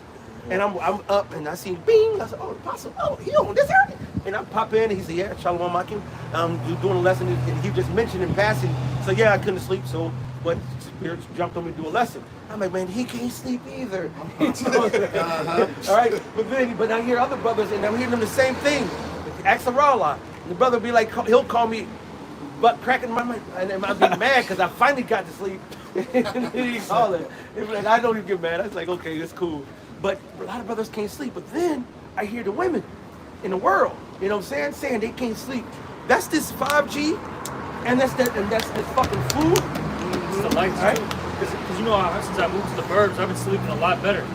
It's to make sure, because you know, there's not as many of those 5G towers out there. Right. The other thing too is even with the lighting, because out here in Chicago, of course, you know, in the city, you got a lot of lights in general, right? The other thing too is out here in Chicago, they turned, they switched up the lighting system from the fluorescent to LED, yes. And that should be really fucking with you, because at my old spot, they had a light literally right by my in front of my complex, man, and that shit, even though I had the blinds, you know, blocking everything, it was so powerful, it'd be fucking with me, man. But now that I'm in the burbs, you know, pitch black, I can sleep well, man. Hey, a lot of people who are in these, you know, these big cities, man, they're getting fucked up from all this shit, man. And Esau knows this, man. That's why they want to get you that C hip. That C hip emits radiation. So you think you ain't get rest now? Think about this little constant buzz that's in your and now you might not hear it. Oh, guess what? You don't feel it. Your body feels it, even if you don't feel it. That's right. You know what I'm saying? And just to show you how dynamic the body is, there's been situations where someone gets shot, and for a period of time, not even know they got shot. Sometimes you can see it, boom, and see it. But then sometimes motherfuckers hit and they will keep running. I seen it, you know, boom, and they be like, yeah, just like what? That Forrest Gump. You know what I'm saying? They be like, oh shit, oh. Something to me. It's shit. You know what I'm saying? Like, God damn it, I got shot. Because sometimes, especially depending on the situation, your adrenaline's up. All right. It might be a lot of commotion where your attention is scattered and where you're not even really paying attention to your own shit. And to where you're like, oh shit, where's this? What the fuck is this? Holy shit! I got cut. Then you look at it and that shit start hurting. Oh, because when you see it, that's it. But that's once you see it, that's it. All right. All right. Yeah. But was there some more than that, or that was it? Who was reading? All right. That was all. All right. That was all. Go ahead. All right. Yeah, let me see 28. Okay. This is my daughter, family. Oh my. Hello. You're late. But anyway, go ahead. Who's reading? This you got more to this? I can't even think now. Well, I got a quick one. This is Revelation 16 and 2. I'll start at 1. And I heard a great voice out of the temple saying to the 7 angels, "Go your ways and pour out the vials of the wrath." Verse 2. And the first went and poured out his vial upon the earth, and there fell a noisome and grievous sore upon the men which had the mark of the beast, and upon them which worshipped his image. All right, and so the elder, he mentioned about how a lot of people, once they get that the implantable device, all right, hey, they're gonna basically start getting fried, man. All right, and a lot of you people, you're gonna have a lot of bruises, a lot of blisters, because your body's gonna try to your body's gonna reject it. All right, your body's gonna try to get it out of out of the system, because it's a foreign object. It's something that's deadly, man. And it emits radiation, brother. It draws off of energy and emits energy and that's not supposed to be in the body. Now, I got 2 cats that I bought from PetSmart, and I wanted to get just some regular cats so they could be natural and shit, but I was in the middle. I needed the winter, and if you know, beginning of the winter, that couple years back, about 4 years ago, and you don't know about Chicago and them rats, bro. Once that temperature dips, they coming inside. And I've seen it to one girl apartment back in the day, man, where they had like 1 to 4 boards missing in the floor, and I would see a dozen, like it was a company. It was a fucking When I first got into the truth, man, I got plagued with literally, I felt like this shit was a plague, man. It was a plague. This shit was wild, man. I live by the train tracks over there by 35th and Western, basically. All right, and one winter somehow they got into the building, and they just started fucking, having sex and multiplying. That's it. Man, these motherfuckers were like everywhere, bro. Shit, bro. They were literally, it would be in the middle of the fucking daytime, bro, and I would just look, I'll be reading, I'll look up, in my bed, I look up, and it's on my fucking dresser staring at me, bro. They were getting bold, man. I'm like, this is wild, bro. Read that again, what'd you say? What you doing in my house? What you doing in my house, nigga? That shit was wild, man. But I see that shit. And so I went to go get the cats, right? And so I bought 2 cats, and they were already microchipped. And they were kittens, right? Over the years, I feel their back and I rub on them. They got sores on their body, and they constantly, pick at it, scratch, do the whole back thing, you know what I'm saying, and then gnaw at it and pluck at the shit. And when I rub her back, my boy, the girl got it worse than the boy too. The boy's a little bit bigger. Maybe I don't know if that plays into it, or maybe just because a man. You know what I'm saying? But he got him too though. I feel him on his body. As a matter of fact, I might touch one where she just nipped on or whatever, and she's like, "Hey, wife, be careful."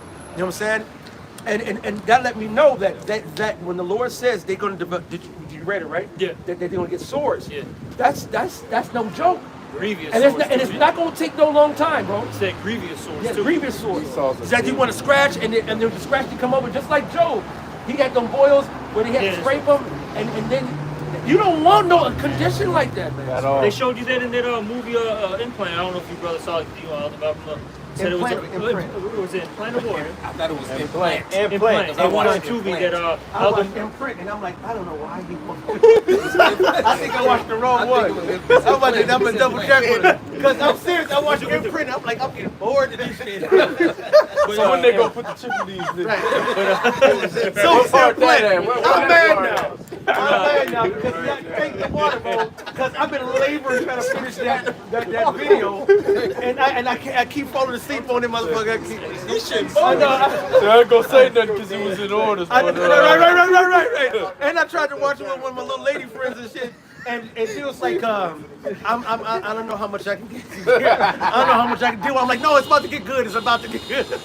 And then motherfucker never got good. You know what I'm saying? But they show you that in the movie Implant, man. Like, you know, because it's in the back, though. It's not, you know, in the hand or the forehead. But she gets it in the back. And over time throughout the movie, because at first it's like a little bit, she's like, you know, it's bothering me, it's irritating me. And then over time, you know, towards the end of the movie, that shit's like All all of us the down down black. black. Y'all telling too much It's now. lock here. That's definitely not the movie over. That had nothing to do with it. But the point being though is they, you know, they show you that in the movie, like how it literally, you know, damages the body, man. You know? But that's funny. I had two pet dogs and pit bulls, and they got in trouble with the city. So the pound came and took them and all this shit, right? And they wanted to trip them. The spirit was on me. I said, no, that's all right, you go ahead. I had a whole courtroom of people. I said, oh, there's other people in here. When I walked in the courtroom, I said, oh, there's other people in here for, you know, same dog shit. All of them were in there for me, for my case. Then I went into the sidebar room, but none of the fucking lawyers are all around the room. But I don't know if you guys remember, but 87th in the Western, a pit bull had mauled a jogger, got one of them, and I think it was two of them or something like that. But anyway, my incident was right after that, and that's why they were really, you know, stringent on that, right? But you know, like I said, the spirit was on me to say, you know, because the judge wanted to chip him, the city wanted to chip him. You know, the only way I can get him back. I said no, you keep it. I said you keep it. See now, but they did that with my dog, and I let them chip him because I was like, look, it was like, okay, you can chip him but not clip his balls. You can chip him but not clip him, and that's how I got him back the first time. But he got out again, and then they'll say, okay, well we clipping him, and now he already chipped. Now we got to clip. And I was like, well, that's your dog then. That's not my dog. I don't got no handle. Because I mock those motherfucking Edomite fucking dogs, man. Them Edomite dogs go downtown, man. Weird. Go around and see this motherfucker's got a motherfucking pinky weenie. All right? And that, you know what I'm saying? Now you look at a regular ass dog that's got his power, he's got a regular dog penis, man. And they're weird. And you know Them them, dogs that when they really get hot, they come out there and the whole nine be sometimes just be hanging. You know what I'm saying? These little fucking, they do make them effeminate. They make them soft, they make them downsole, and then they get fat. All right, and they get fat and they get all these other fucking no drive, and then they start getting sick. All right. See, and you know, a lot of times people won't notice that because all the dogs in the vicinity will be clipped. But like my father got a Rottweiler that's not clipped, and you can't take that nigga around dogs that's clipped at the dog park. He will try to kill them. Because, and I mean, through It's the a different spirit, brother. Yeah, through the spirit, you know. My dog, when I would take it to visit my mom before she passed, my sister got two dogs, Penny and Zeke. Both of them, they wouldn't even give my sister the dog unless they snipped them. And I told my sister, don't let them, you gotta go fight them. And she didn't fight them. And so they snipped and clipped them. All right, now you can go try to fight them in the city, and you're not gonna win. They said the judge ain't going unless you find you a doctor who's gonna say you got a medical case, and in order to do that, you gotta pay the doctor off. I ain't got that to do that, so I didn't do that. And she did. So I would take my dog sometimes on the trip. And so now ask me how Penny reacted to him and how Zeke reacted to my dog. You know what I'm saying? She knew that my dog had an active penis, even though she was up there snipped. All right? But she fucked with him, and Zeke was automatically emasculated and automatically was like, damn, like goddamn. And he would want to fight my dog. But then at the same time, my dog was like, well, I got my balls, let's go. And so he felt like punked. He literally was punked to the point my sister was like, man, he don't ever act like this. I'm like, because he know he ain't got something he got. You know what I'm saying? He want what he got, and she want what he got. And that was his, and he can't have it, and he like, that's mine. And now it's the whole dog world fucked up. How you fuck up the whole dog world? Esau. And it's really, they really be looking at him like how, if I see a Mo walk in, I want to put that nigga to death, man. That's how them dogs be acting, man. When one of these dogs that got his nuts cut off walk by, man. They ready to Mike get that Michael Vick spirit. I got a quick one. This is Psalms 82:5. They know not, neither will they understand. They walk on in darkness. All the foundations of the earth are out of course. That's it. And that's because the earth is given into the hands of the wicked.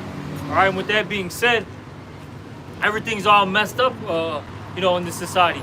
Well, Good is called evil. Evil is called good. That's right. Okay. They'll tell. What do they say? I'll just fix the dog. How is that fixing the animal, man? See, that's the mentality of Esau, man. The Lord made everything perfect, but I'm gonna fix it. And the reason why Esau does this, right, it's not to control population, right? It's really because, like, put it like this, because going back to what you said about your dad's Rottweiler, they don't want, because, like, we're just using dogs, right? They're there for protection, man. Okay. Now, a male, let's say a Rottweiler, a Mastiff, whatever, pit bull, that dog is, strong, okay, got energy. And if an intruder comes, all right, into your house, that dog will kill that intruder, man. And see, Esau knows he's gonna intrude you very soon, man. Okay, but he wants everything to be bitch made. That's resistance. Yep. He wants everything to be bitch made so he can, basically walk all over you. They resistance. That's right. That's it. That's why he does this shit. And he's evil, man. And it's also money too. Yep. Don't forget about the money part. Oh yeah, because now we're all the breed. If you got 200,000 people in the city, and 100,000 of them got dogs, and I tell you, you got to go chip all your shit. I just made $40 per dog being chipped. And if I got to snip them, I just made another. I could just make me a nice, cool $several $100,000 on making sure you clip it and snip your shit. He's so goddamn devil, man. And you gotta shoot them up with all type of vaccines, and shots and all this other shit. And the medical procedures That shit ain't cheap, expensive. man. Those are, you try to pay out of pocket for your dog to get fixed, like a lot of these Edomites and a lot of these women do, man. And that's another thing. Women do it because they can't. It's unnatural for a woman to be handling giant German Shepherds and Mastiffs and Rottweilers and shit.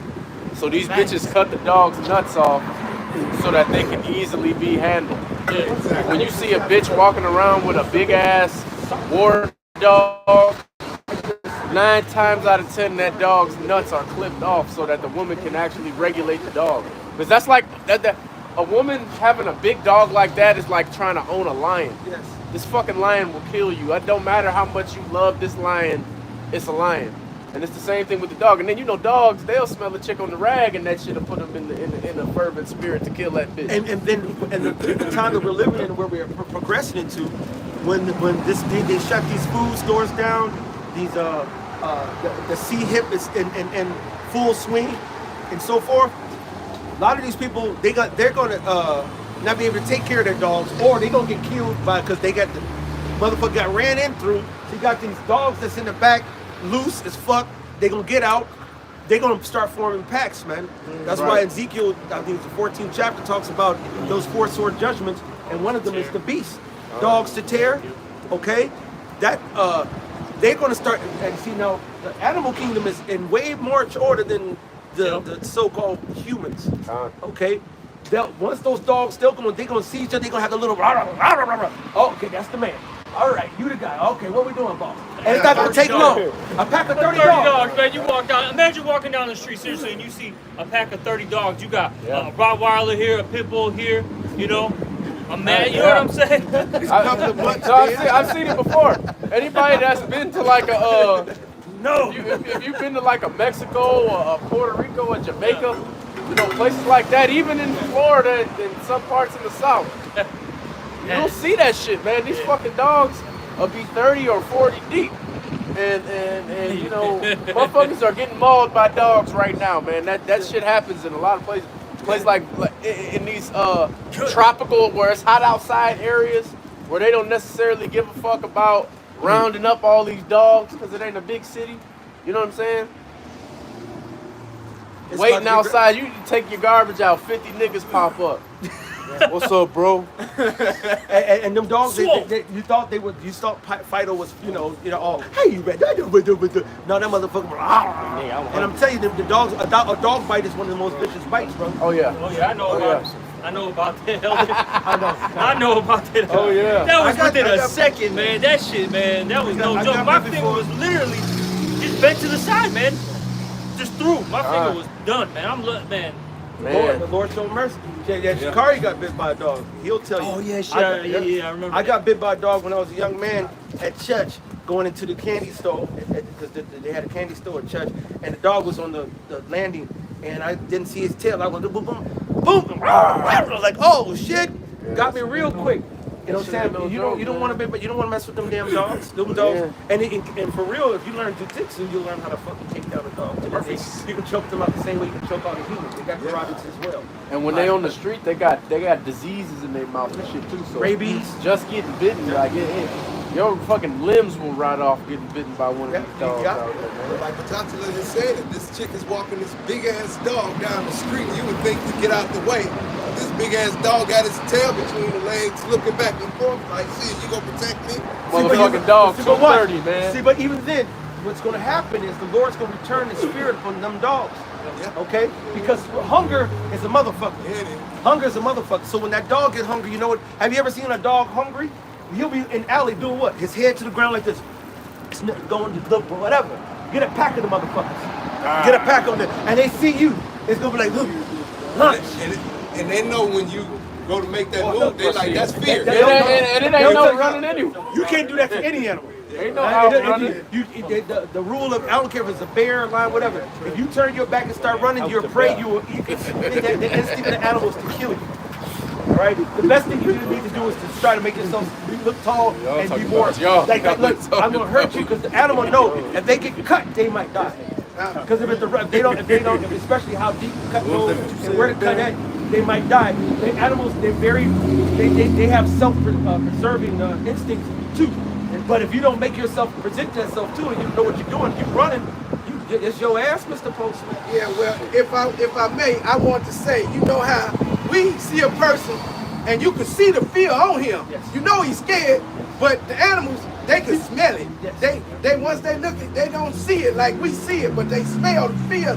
Brings out a certain scent, and the animals can smell that fear on These niggas stink. Yeah, right. They like you say, These stink. niggas stink out here, man. Yeah, right. And they might just see it and smell it. You know Yeah, what I'm Mike saying? can see that, But right. the thing is, the dogs and animals, they're more in tune to the spirit than we are. That's right. So the Most High said, Most High speaketh once, yea twice, and man perceiveth it not. So the Lord has been sitting up here, hey, yo, don't do this, don't do that. And we like, zippity-doo-dah, zippity-yay. We cool, and the Lord's like, okay, I told you, I warned you. Right. All right? Now, you think the Lord got to sit there and tell the Leviathan, come here? And Leviathan said, well, hold on, Lord, I'll be right back. I'm going to smash this other bitch real quick. She just came in my little pool. I'll be back, Lord. No, the animal's going to obey the Lord right away. All right? He's the wrath of him that sent them. Come on, man. Yeah, precept for you. Bible, and get your last precepts, because Proverbs 12. we got another. We'll end in about 10 minutes or so. Proverbs 12 and 10, and it reads, "A righteous man regardeth the life of his beasts, but the tender mercies of the wicked are cruel." And this, like the brothers are going into, man, this damn wicked ass ruler of the earth right now, man. He don't care about his damn self, so he damn sure ain't gonna care about an animal. A poor, innocent, a dumb animal, man. He's gonna clip him. He's gonna neuter, have the female animals neutered. Man, that's all against the laws, man. You don't do no stuff like that to animals, man. And they even do it to the humans. This stuff is all it's inhumane. Inhumane to humans and to animals, man. The thing is, a man and a woman is supposed to, grow. How can they grow without having children? They can't grow. That's the growth. The scriptures talk about that, be fruitful and multiply, and it wasn't just given unto us, as so-called humans, right? It was actually a commandment to all the creatures. When you go into that Genesis, man, see, Esau is all about death. He's to get that Revelation 6 and 4. He's to take peace from the earth. See, he was ordained to do these things. He's not supposed to. He wasn't set up to have peace on this earth. All right, the earth wasn't supposed to be in tranquility when this guy was ruling. It was supposed to be in what? Chaos, confusion, destruction, man. That's right. It was multiplied in the Maccabees, He was multiplied. But Revelation 6 and 4, and there went out another horse that was red, and power was given to him. That sat thereon, there's that red again. That's Esau representing Esau Edom, right? That's right. and power was given to him and set thereon to take peace from the earth. Right. And man, mission accomplished, man. This place is not a peaceful place, man. The earth was given into the hands of the wicked, man. So anybody that abides in this place, love this place, the Lord said, conform not to this world, man. If you conform to this world, you have enmity with the Most High, So man. you're part of the problem. Yeah, and you got to be destroyed. All right. If you're down with this, man, you're forwarding wickedness. Ultimately, all right. You know? We keep getting these drive-by shalawams and these drive-by. Man, this truth is already done. This is why Esau is speeding it up. It's done. It's already. It went through the four corners. It's already. It's growing exponentially.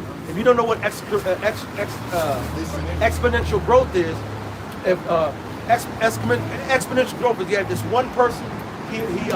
He recruits one person to come into his business. And he says, okay, look, you go get another one. He goes get another one. Now it's 2 under your business. Those 2 go out and get another one. Now it's 4 under your business. Those 4 go get another one. Now it's 8 under your business. 4, 8, 16, 32, 64. That's right. And don't let them go get another one. Don't let it be his brother was in there. Oh, then I didn't get 1. I got 4 on this one drip. Next thing you know, that the Lord, this truth is growing exponentially. Right? And that's the reason why you can stop this truth. Like Yahweh Shai said, man, if you try to quench the spirit of the Lord, the rocks will cry out. But go ahead, let's do that. Who's still reading? Right here. Oh, you was reading? Yeah. Okay, go ahead. And power was given to him that sat thereon to take peace from the earth, and that they should kill one another.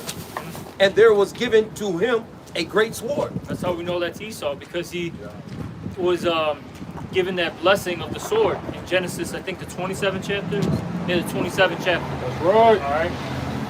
Jabari, did you have that Isaiah though? This is Isaiah 24 and 5. It says the earth also. Just start up above, or was it 4 maybe? It says the earth mourneth and fadeth away. Isaiah 24 and 4. The earth mourneth and fadeth away. Yeah, and look at this earth right now. All right, you go not just throughout the city of Chicago. Like, go to the suburbs. All right, go to the rural areas. And you got trees dying left and right. Crops not growing, properly. All right, well, the scripture said it though, man. What does that say? Genesis, where there talks about that yield. Earth not yield is strength. The earth not yielding its full strength. Okay. Hey, Esau's cursed, man. All right, because why? Hey, the land is defiled by blood. He doesn't respect the land Sabbath. He uses and abuses everything. That's right. Okay. It says the world languisheth and fadeth away. Yep. The haughty people of the earth do languish. The earth also is defiled under the inhabitants thereof. Yeah, this place is defiled, man. All right, because Esau Edom's in rulership. Okay, with him being in rulership, he passes his laws, his ways. Okay, and all these people practice these particular things, man. All right, and it's not beneficial. All right, to the earth. It's like every week it never fails. They close this library at 5 o'clock. There's always somebody who comes after the time and try to get in. That's so spiritual to what's going to be here. We out here week in and week out, opening up this door, opening up the doorway, saying, come in, come one, come all. You know what I'm saying? All so-called coming in with all the Israelites, so-called Negro, Latino, Native Americans. See, I knew GMS like them heathens. You know what I'm saying? And don't let me and this brother make a video. oh man, your light brights? What the fuck? Man. Hey, he's on Ishmael. That was literally the comment. It was funny as Wicked, man. They These said niggas Esau wicked, is bro. They made the Most High make them pay for that, all right? But it just, I marvel at every week there's somebody who tries to come to the library late. Those who listening on the comment boards, those listening on the YouTubes and so forth. If you hear the men of the Lord at Great Millstone, and I don't care what camp it is, they talking about Yahweh Shai. That's right. You come into this understanding and come into them scriptures and get your ass right. Because when I say the door is closing, we are almost out of here, man. The stock market is not about to bounce back. All right? They're not going to say, you know what? It's not really wise to put the C hit to the chip in somebody's hand. You know what? We're going to scrap that plan. Hey, you know what? We're going to go back to gold and silver. There's not no returning, man. The Lord said they would have healed Babylon, but Babylon is not healed. That pipeline is not gonna patch itself up. Oh, wait a minute. It didn't have no nanobites. Them go down in the middle of the ocean and start sealing that shit up. Pipeline ain't Little mini welders and shit and look like No. and closing that shit up. This shit hurt my man on Paul and Adrian Desert. He said, "We're in trouble, folks. Americans in trouble, folks. Hey man, No fucking shit. Sherlock. It's all, folks. you niggas gonna be looking like a motherfucker trying to get Chick-fil-A on Sunday. Motherfuckers be in the car the whole way, fixing their mouth, no homo for some Chick-fil-A.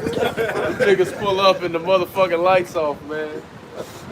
Ain't gonna be no Chick-fil-A today, nigga. Man, it's They gonna go berserk for that. bro, they gonna go drunk, baby. These bitches are going to go crazy for their hot country curls, man. For their goddamn it fucking now layers. For you name your, like the scripture says, they shall lament. Someone get that. Lament for the teats. For that honey bun sandwich. Bro. And that's because that's what they fucking eat. They're definitely not gonna be caring about some goddamn Brussels sprouts. That's right. I can see a motherfucker like, no, I don't want the Brussels sprouts. That's that. We ain't got no food doctrine. Bro. Hey, bro, no. Jake is so wicked, I can perceive this happening. Motherfucker ain't got no food. The motherfucker said, look, all I got is this old can of Brussels sprouts. I don't want that shit. That's Jake, Joe. Why you being so healthy? Bro. Ain't nothing else to eat, bitch. You better eat this motherfucker. I said that in my lessons before, man. I've said, especially for like brothers, which the spirit is already on that, but for brothers in the truth and everything, to accustom your children to eating raw foods, man. Not no damn raw meat, but eating grains and foods that you're not gonna get at no damn candy store or no restaurant or nothing.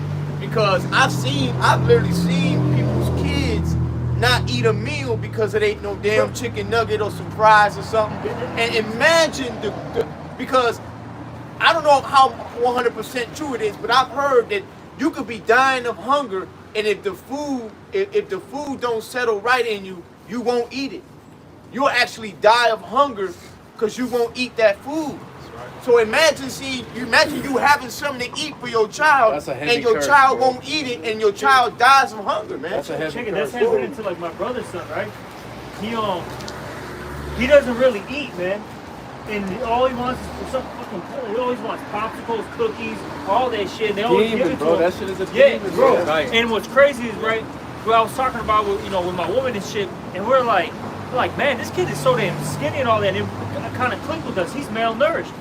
And his teeth ended up like he had some like crazy I don't even know what the hell it was. Literally, all his teeth rotted out. That's what happened to my first wife's son. He had to get like basically veneers, man, and he's fucking 4, just turned 4. That's fucked up. That happened to my first wife's son. She had a son before we got together. It's like over 20 years ago. And I was wondering, how this motherfucker ain't even 3, he's sitting right now. You know what I'm saying? And he had to wait. They didn't get no veneers and shit. They just waited until his grown folk teeth. Of course, she had changed diet to what was better. So she had some wife's counselor. I ain't going to mention that name around. And I said, what the fuck are you feeding this? He got to eat this. It's like the women gonna get it, man. Right. I don't even want to talk about you women, man, because I don't fuck with you women anymore, man. You women are fucking wicked as fuck. The only man, like Apostle Tahar said back in the day, now I really understand he'll jump over an Edomite to get to a wicked ass nigga. Well, I'm jumping over everybody to get to a wicked ass bitch. That's right. Y'all fucking are responsible. Right. Are responsible for these little kids being fucking wicked. What? And your own wickedness with these children is getting them up to the point where they gotta get veneers. Come on, man. At fucking 3 years old? That nigga got veneers and he recognized as a woman. That shit gay, man. Yeah, but no, that's the spirit that you said all this shit, right? That you just made that statement because my brother, I remember this was years back, like 2 years back, and we had like a little, a lot of us have birthdays in July and August, right? So we did like one big little party and shit.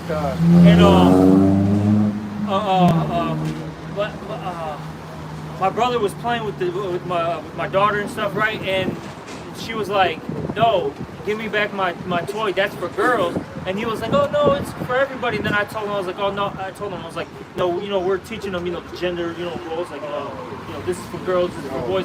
And he tells me, oh yeah, well, we're teaching, I'm not gonna mention his name, but his son, no gender roles and this and that and all that. I'm like, I looked at him like, what the fuck is wrong with you, bro? Even my mole brother, because I got a mole brother, he even looked at him like, what the fuck is wrong with you, man? Yeah, demons, bro. That's a fucking demon, bro. You let him drink for brush his teeth for pop too. You stupid motherfucker. These people are crazy, man. But ultimately, it starts off with him because he's got his balls spiritually clipped, man. Because he's worried about the woman, man. Getting mad at him. That's what it comes down to, man. Instead of him just laying, the foot down and saying, fuck it, man, fuck you, bitch, fuck this, you know what I'm saying? He's bowing down, man. And this is what happens when you fucking follow the woman, man. That's right. That's it, man. You see my man from Milwaukee that it was on this morning? He shot his woman 14 times in front of 3 little children. Yeah. Shot her 14 times, and within 6 weeks, she's doing an interview. Lord gonna kill that bitch, no. He preserved fuck her. him, because he's a bad shot. The Lord preserved that bitch. Oh man, it's gonna be wicked for that. He said, fuck 50 Cent, I took 14. Hey, look, it was a nigga we was camping yesterday. Take it down there, what? And a nigga came up to the line, bro. Y'all having too much fun. Go check it out. Shit, man. Might be good to play tonight. If we do. Any last precepts? Yeah, I got some. All right, I go was end gonna on bring that this one. here out because It's funny that we start off cussing out the bitches. We gonna end them cussing out the bitches. Right!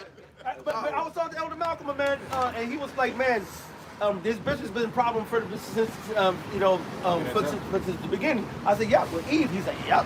You know what I'm saying, bro? The nigga woman is our kryptonite. All right, Bitches ain't gonna escape this one. But guess what? The Most High got a power greater than kryptonite. It's called Right. Yahweh Shai. That's Right. All right, and that's his word. That's right. Like the Well, bus I said, was- shrimply delicious, right? Bruh, well, I was gonna set it up. That shit wicked as hell, bro. Wicked shit. That shit wicked What as the hell. fuck is this, man? A black bitch came up with that. I know what we should put PR on the manager. side. This stupid ass bitch, man. Simply delicious. Come on, bro. On the back. I wasn't hungry until I saw that. With the That bitch said, oh, I want some shrimp. I'm feeling like shrimp now. That bitch wicked as hell, man. Red lobster like a Mickey pig. What he saying? Oh, and hey, speaking of Red Lobster, I went there the other day because they serve salmon and steaks and stuff there too. While I was going there, and one Jake man all by himself, big ass plate of shrimp, walked past, looked at me, just had the little guilty face looking on. He don't even know. Yeah, your head, your motherfucking That nigga's a faggot, The man. Lord gonna kill your ass. I'm Lord gonna kill you. Hey, I almost wanted to say something. I almost wanted to say something. But we don't be starting no trouble, so I let it go. Hey, Salakia, man. That's right, right. That's Salakia. All right, so go ahead on. Go end on what you got, Yediah. This Isaiah chapter 32 and verse 9. It says, rise up, ye women that are at ease. Hear my voice, ye careless daughters. That's all use. That's all of use. That's even, hey, I even go to the so-called righteous women, the women who know of the truth. All right, because guess what? They still getting Esau's amenities. If you got a woman who claims to be in the truth or dealing with a man in the truth, she should be the most humble, the most. If your woman ain't doing this, when you walking on, open the door, open the wide. Hi, my lord. And them like, what can I do for you? Would you like your holy penis cleanest What right was now, the my last lord? bitch Would she you brought like the dough, man? Would you like to be drained, my lord? Would you like a massage, man. my lord? What can I do for you, my lord? If your woman ain't doing that, she ain't on the level yet. This shit definitely talking about you head wrap ass bitches, man. You wanna know? You wanna know? All you bitches with these head wraps, man. Come on, man. How you want a real man when you fake as fuck? Make me throw up in my mouth hearing the bitch say Shalom, man. Bro, The bitch said it downtown a couple weeks ago. I'm at Ariela's camp, and we teaching. And we teaching. we teaching, and a Jake woman walks past, tall Jake woman, little gray, you know what I'm saying? But nice and curvy, like I like it. I like climbing trees. And I'm like, she was a little, she was my height, a little taller. But she was the curvy, the nice curvy, like the hips, but then a thin waist. Like I was like that. And so, and she's like, Shalom. I'm like, it was the middle. We all was like, I don't like you. damn. And, no. I was like Shalom. I said, now you can't go walk past brothers in Shalom and don't. I said, are you married? She said, no. Hold a minute, you know what I'm saying? I went over to try to talk to the bitch. She said, how old are you? I said, I'm 40. And she said, you're not 40, you're older than that. I said, well, you got gray in your hair. She said, but yes, that's about that. I didn't even hear because you pissed me off by that time. Because like, what the fuck? Bitch, fuck you. Because if you was going to say Shalom to a man of the Lord, and you ain't got no covering, yo, you know where she should be? Getting a covering. Yeah. These bitches, you ain't going to get covered. I lost a woman over this before too, and made the Most High destroy her ass. You're not going to get to Yahweh Shai without no men. That's motherfucker. Right. That's right. Because no matter how it's set up, if you ain't around no man, the Lord going to bring a man to you to save you. That's right. You are not coming up on your own fucking volition. You're not some righteous, holy, pious woman doing the will and work of the Lord by your goddamn self. That's right. That's why otherwise Isaiah the 4th chapter would be a lie. I just don't understand what like everything's all about order, man. Like I don't understand why this is such a big fucking deal to people, man. Come on, man. You know what I'm saying? It's like you got order at your job, you got order, you know, I told the bitch that this the and other that. day. You know what I'm saying? Why is it such a big fucking deal, man? You bitches do everything that your boss, a motherfucker that don't give a fuck about you and will replace you with another person in a heartbeat without a problem. But when somebody who you say you think you like him, you think you love him, you want this to be the man in your life, when he tell you to do something, it's a fucking problem. Man, look, a bitch say Shalom to me, and my reply is Shalak Rayam. Get the fuck out my face, bitch. Spell throat, Come on, man. Go ahead, brother. Oh shit. Job 39:17. Because the Most High God has deprived her of wisdom, neither has he imparted to her understanding. She doesn't even understand that she knows, that she needs a covering. She needs a man as a hedge of protection for her, man. A man is going to be a cover from the storm. A covert in the storm from her, man. And so guess what's happening? The storm of Jacob's trouble. All right? And it's going to be a horrible, the Lord said the righteous are going to be shaken in our boots and scarcely saved. He said we gonna be moved in our spirits, man. That's right. So we gonna be moved. Now, see, the thing is that we ain't gonna be moved to the point of falling out or anything like that. But he said what's the scripture say? Just to be quoted, it was righteous were affrighted or something. Can somebody give affrighted? AFFRIGHT, affrighted, because that's gonna pull it up. And this is gonna happen to the men, and these are men of the Lord. All right. Then what's gonna happen to you, motherfucking simple women, man? Y'all not on no level with the Heavenly Father. At all. Y'all not out here risking your life freedoms to do so week in and week out. All right? You got it, brother. Revelation 11:13, it says, "And the same hour was there a great earthquake, and the 10th part of the city fell, and in the earthquake were slain of men 7,000, and the remnant were affrighted." The remnant were what? Affrighted. The remnant was just the people who gonna be saved. They were what? Affrighted. Affrighted. They was like, oh shit. When we start seeing the power of the Lord, tell me right now that during the time of Egypt, when Moses, with all those plagues were going down, when they were killing, the Lord was putting the hail and putting the darkness and putting the frogs and the blood to water, and then and them cries at night the Lord slaughtering them, the firstborn of Esau, Edom. You think Jake was over there in Goshen, up there, you know, and partying and shit? It was the Passover. And what kind of spirit do we have in the Passover to this day? Excuse me? And one more time? Solemn as hell, man. It's not the time when the Lord's, matter of fact, liken it to when your mom and dad, if you had a mom and dad, if both of them are not, you got to say that because a lot of us grew up with only our moms, only our dads. Most of us only our moms. what happened when you know your sister, you know, your sister Roberta, goddamn it, got fucked up in school and she was gonna get a whipping. You know what I'm saying? You come home, you might have one time saw somebody get in trouble, like your mama was fussing and said, "Get your butt, I'm gonna get you on it." And mama said, "What's so funny? You didn't come into your garbage. You get over here too, like, oh no, when your mama and your daddy are in a spirit of judgment." That was a pause for a reason. When your mama and daddy in the spirit of judgment, all right? Man. When your mom and dad in the spirit of judgment, anytime any other kids come around, guess what's going to happen? They gonna have to be on there. You better have make sure you empty the garbage. You better make sure you had dotted your I's and crossed your T's, because that might mean your ass is on the goddamn on the block.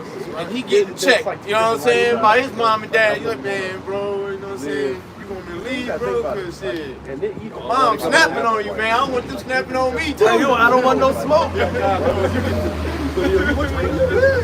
I'm good, man. I just remember I might get yelled at. Shit. You know what I'm saying? She might call my mom cussing about him, and she's like, "Well, he did the same thing too," and I'm fucked up. That was another one. On the door too. That was another one. He fought.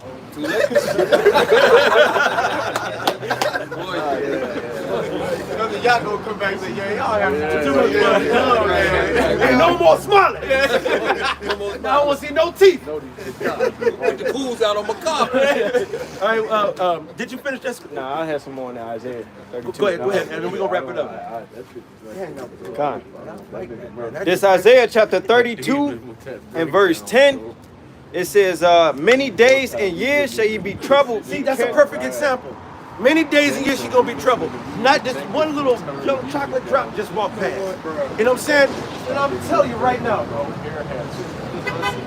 who was she bigger in out here? What chance is she gonna have with the little mace bucket in her pocket? Through. You know what I'm saying? Nigga, we'll eat that mace shit. Cause it's gonna clear up in a few.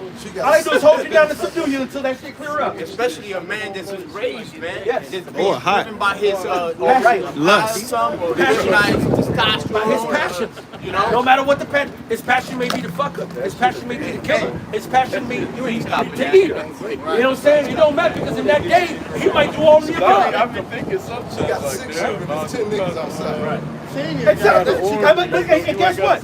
Y'all, I was talking to one girl. She was like, "Yeah, I gotta go to the range and go ahead and shit." In my mind, I didn't say shit. I was like, my mind was like, "That range is gonna help you, bitch." Because, bro, in the heat of the moment, some of your best sharpshooters, is when on moving targets and moving and doing all kind of shit in all kind of situations, you're not gonna be able to make sure that you're gonna be able to hit your target. They trust in guns, they trust in knives, they trust in mace, they trust in 911. All right, all that gonna be done. Go ahead, brother. It's Isaiah chapter 32 and verse 10. It says, many days and years shall ye be troubled, ye careless women, for the vintage shall fail, the gathering shall not come.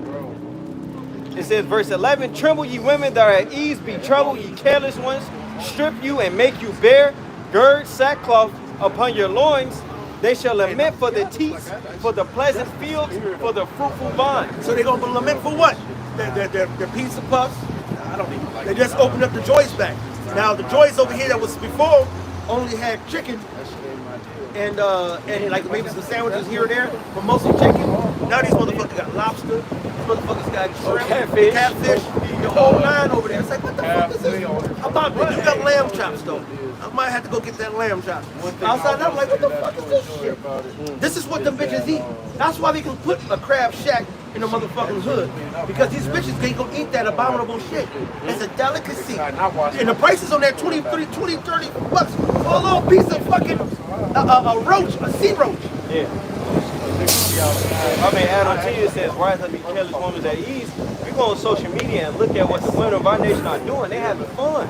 I'm talking they downtown, slutting themselves out with all types of wickedness. They on boats doing all this.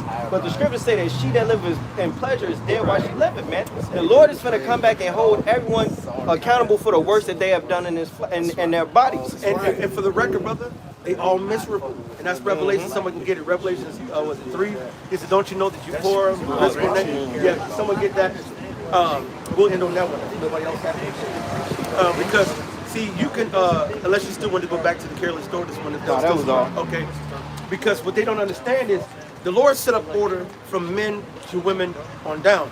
All right? And if you try to be a woman and go over a man, like the two that just walked past there, what chance in hell they're gonna have against Moses? I said Moses, but Shaba. All right, he's gonna rack shop on him because it's a spirit in man. We have a spirit of the Lord. We're a different creature. But men and women are not the same creature. Okay, if we're the same creature, we both have tits and clicks and ass. All right, we don't. We have pecs, dicks, and ass. You know what I'm saying?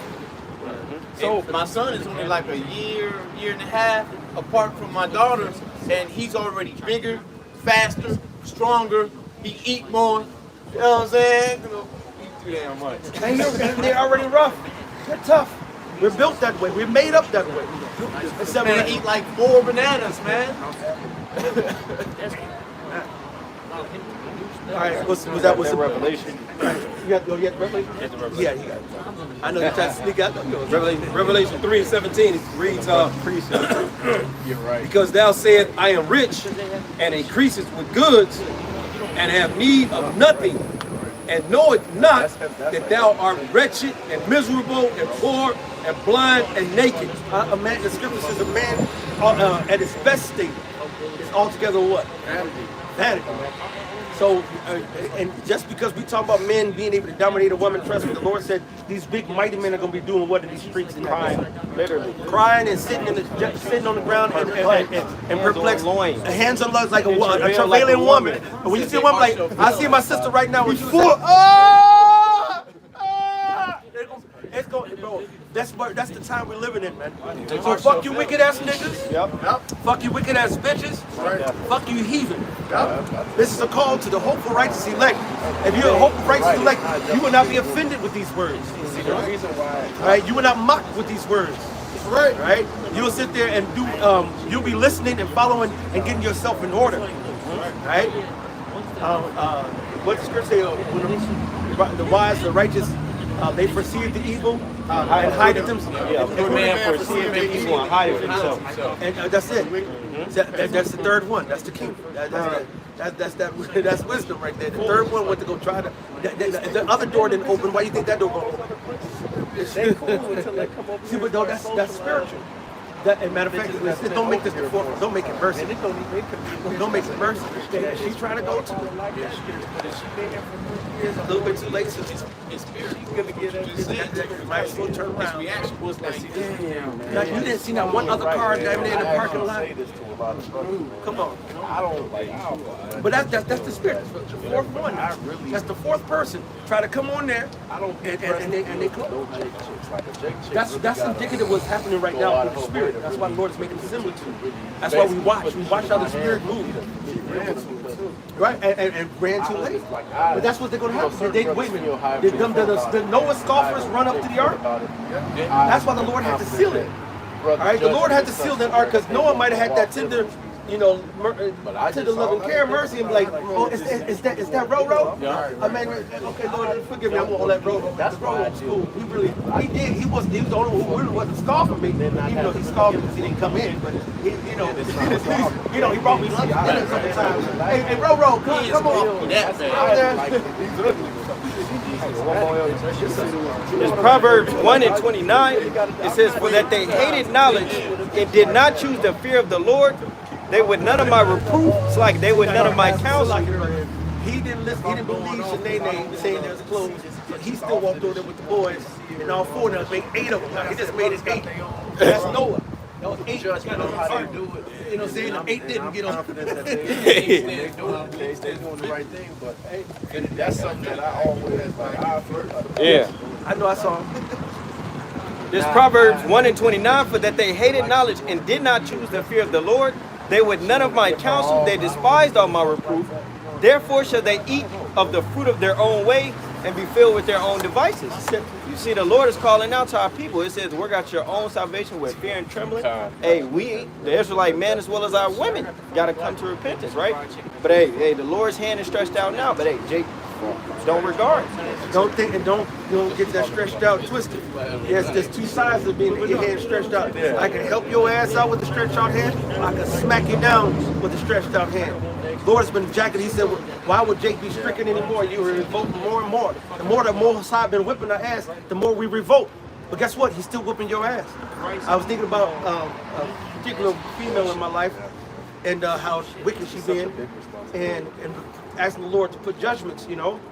And since she's been acting wicked, the Lord's been putting judgments. But see, she ain't changed, and he hasn't changed the whole situation. So sometimes you be like, man, Lord, get her. And then if you really look, the Lord's like, I haven't. I fucked up here, I fucked up here, I fucked up there. She want the ultimate. All right? The Lord is jacking up Jake, man. You have a hard time sleeping at night, you get afflictions in your body. You know, you tell me about your hip. You know what I'm saying? Yeah, join the club. You know what I'm saying? You know what I'm saying? My back. All right. You know what I'm saying? We go through these afflictions. You think the Lord's afflicting us and not afflicting them? Right. That's the reason why they're going out there to go into the hot girl Friday. What do they call it? Hot girl summer. You know what they're doing that? Because they're empty inside. Yes, sir. They want They want that Esau dream. They want that perfect man. They want that 6 figures, 6+. They want to be with the white man. That's right. That's why they got their hair blonde and shit. That's it. That's it. They want the 6 figures. They want the 6+ inch dick, and they want the 6-foot man taller than 6-foot man. I saw a little girl say like, I want a tall man with hair like this. Such wife about the bear. These bitches got their fantasies. They looking for their fucking fantasies, man. That's not reality, man. And so that's why they're fucking miserable. And that's why they jump from man to man to man. Hoping, is this in him? No. Is it in him? No. Is it in him? No. By the time they went to 1 or 2 men, they already got their mind fucked. That's why you have to follow the scriptures. You got to follow the laws, statutes, commandments of this Bible. You got to come back to your heritage and your culture. We are the biblical Israelites by blood. We are the descendants of Abraham, Isaac, and Jacob. And the Most High is about to come get us real soon. If you're a so-called Negro, so-called Latino, so-called Native American, we are God's children. Not these other goddamn heathens. And the Most High is about to destroy all of them for what he's done to us. And those who don't believe it, the Most High gonna kick your ass too. Rap. So with that, we're going to say all praises, honor, and glory to Yahweh, Ba'ashem, Yahweh Shai, Ba'ashem, Rakakadash. Double honors to the apostles out in New York at Great Millstone and GMS. All right? Been teaching and preaching and fussing and cussing for 20, 30, 40 plus years. That's right. All right? And honors to all the Akim going around, lifting up the name of Yahweh, Yahweh Shai, putting their lives on the line every week in and week out to do so, man. All right? And hey, shalom to the righteous women. The very, very minute few of you. All 3 of you. All 3 of you. And just don't say shalom back. Just be quiet. That's right. Just shut the fuck up and leave us alone. God damn it, unless you come and be humble. God damn it. And shalom to the children, man, of the hopeful righteous elect, man. The Lord's gonna save you all too. That's and right. We're gonna say shalom and abad babal. Abad babal.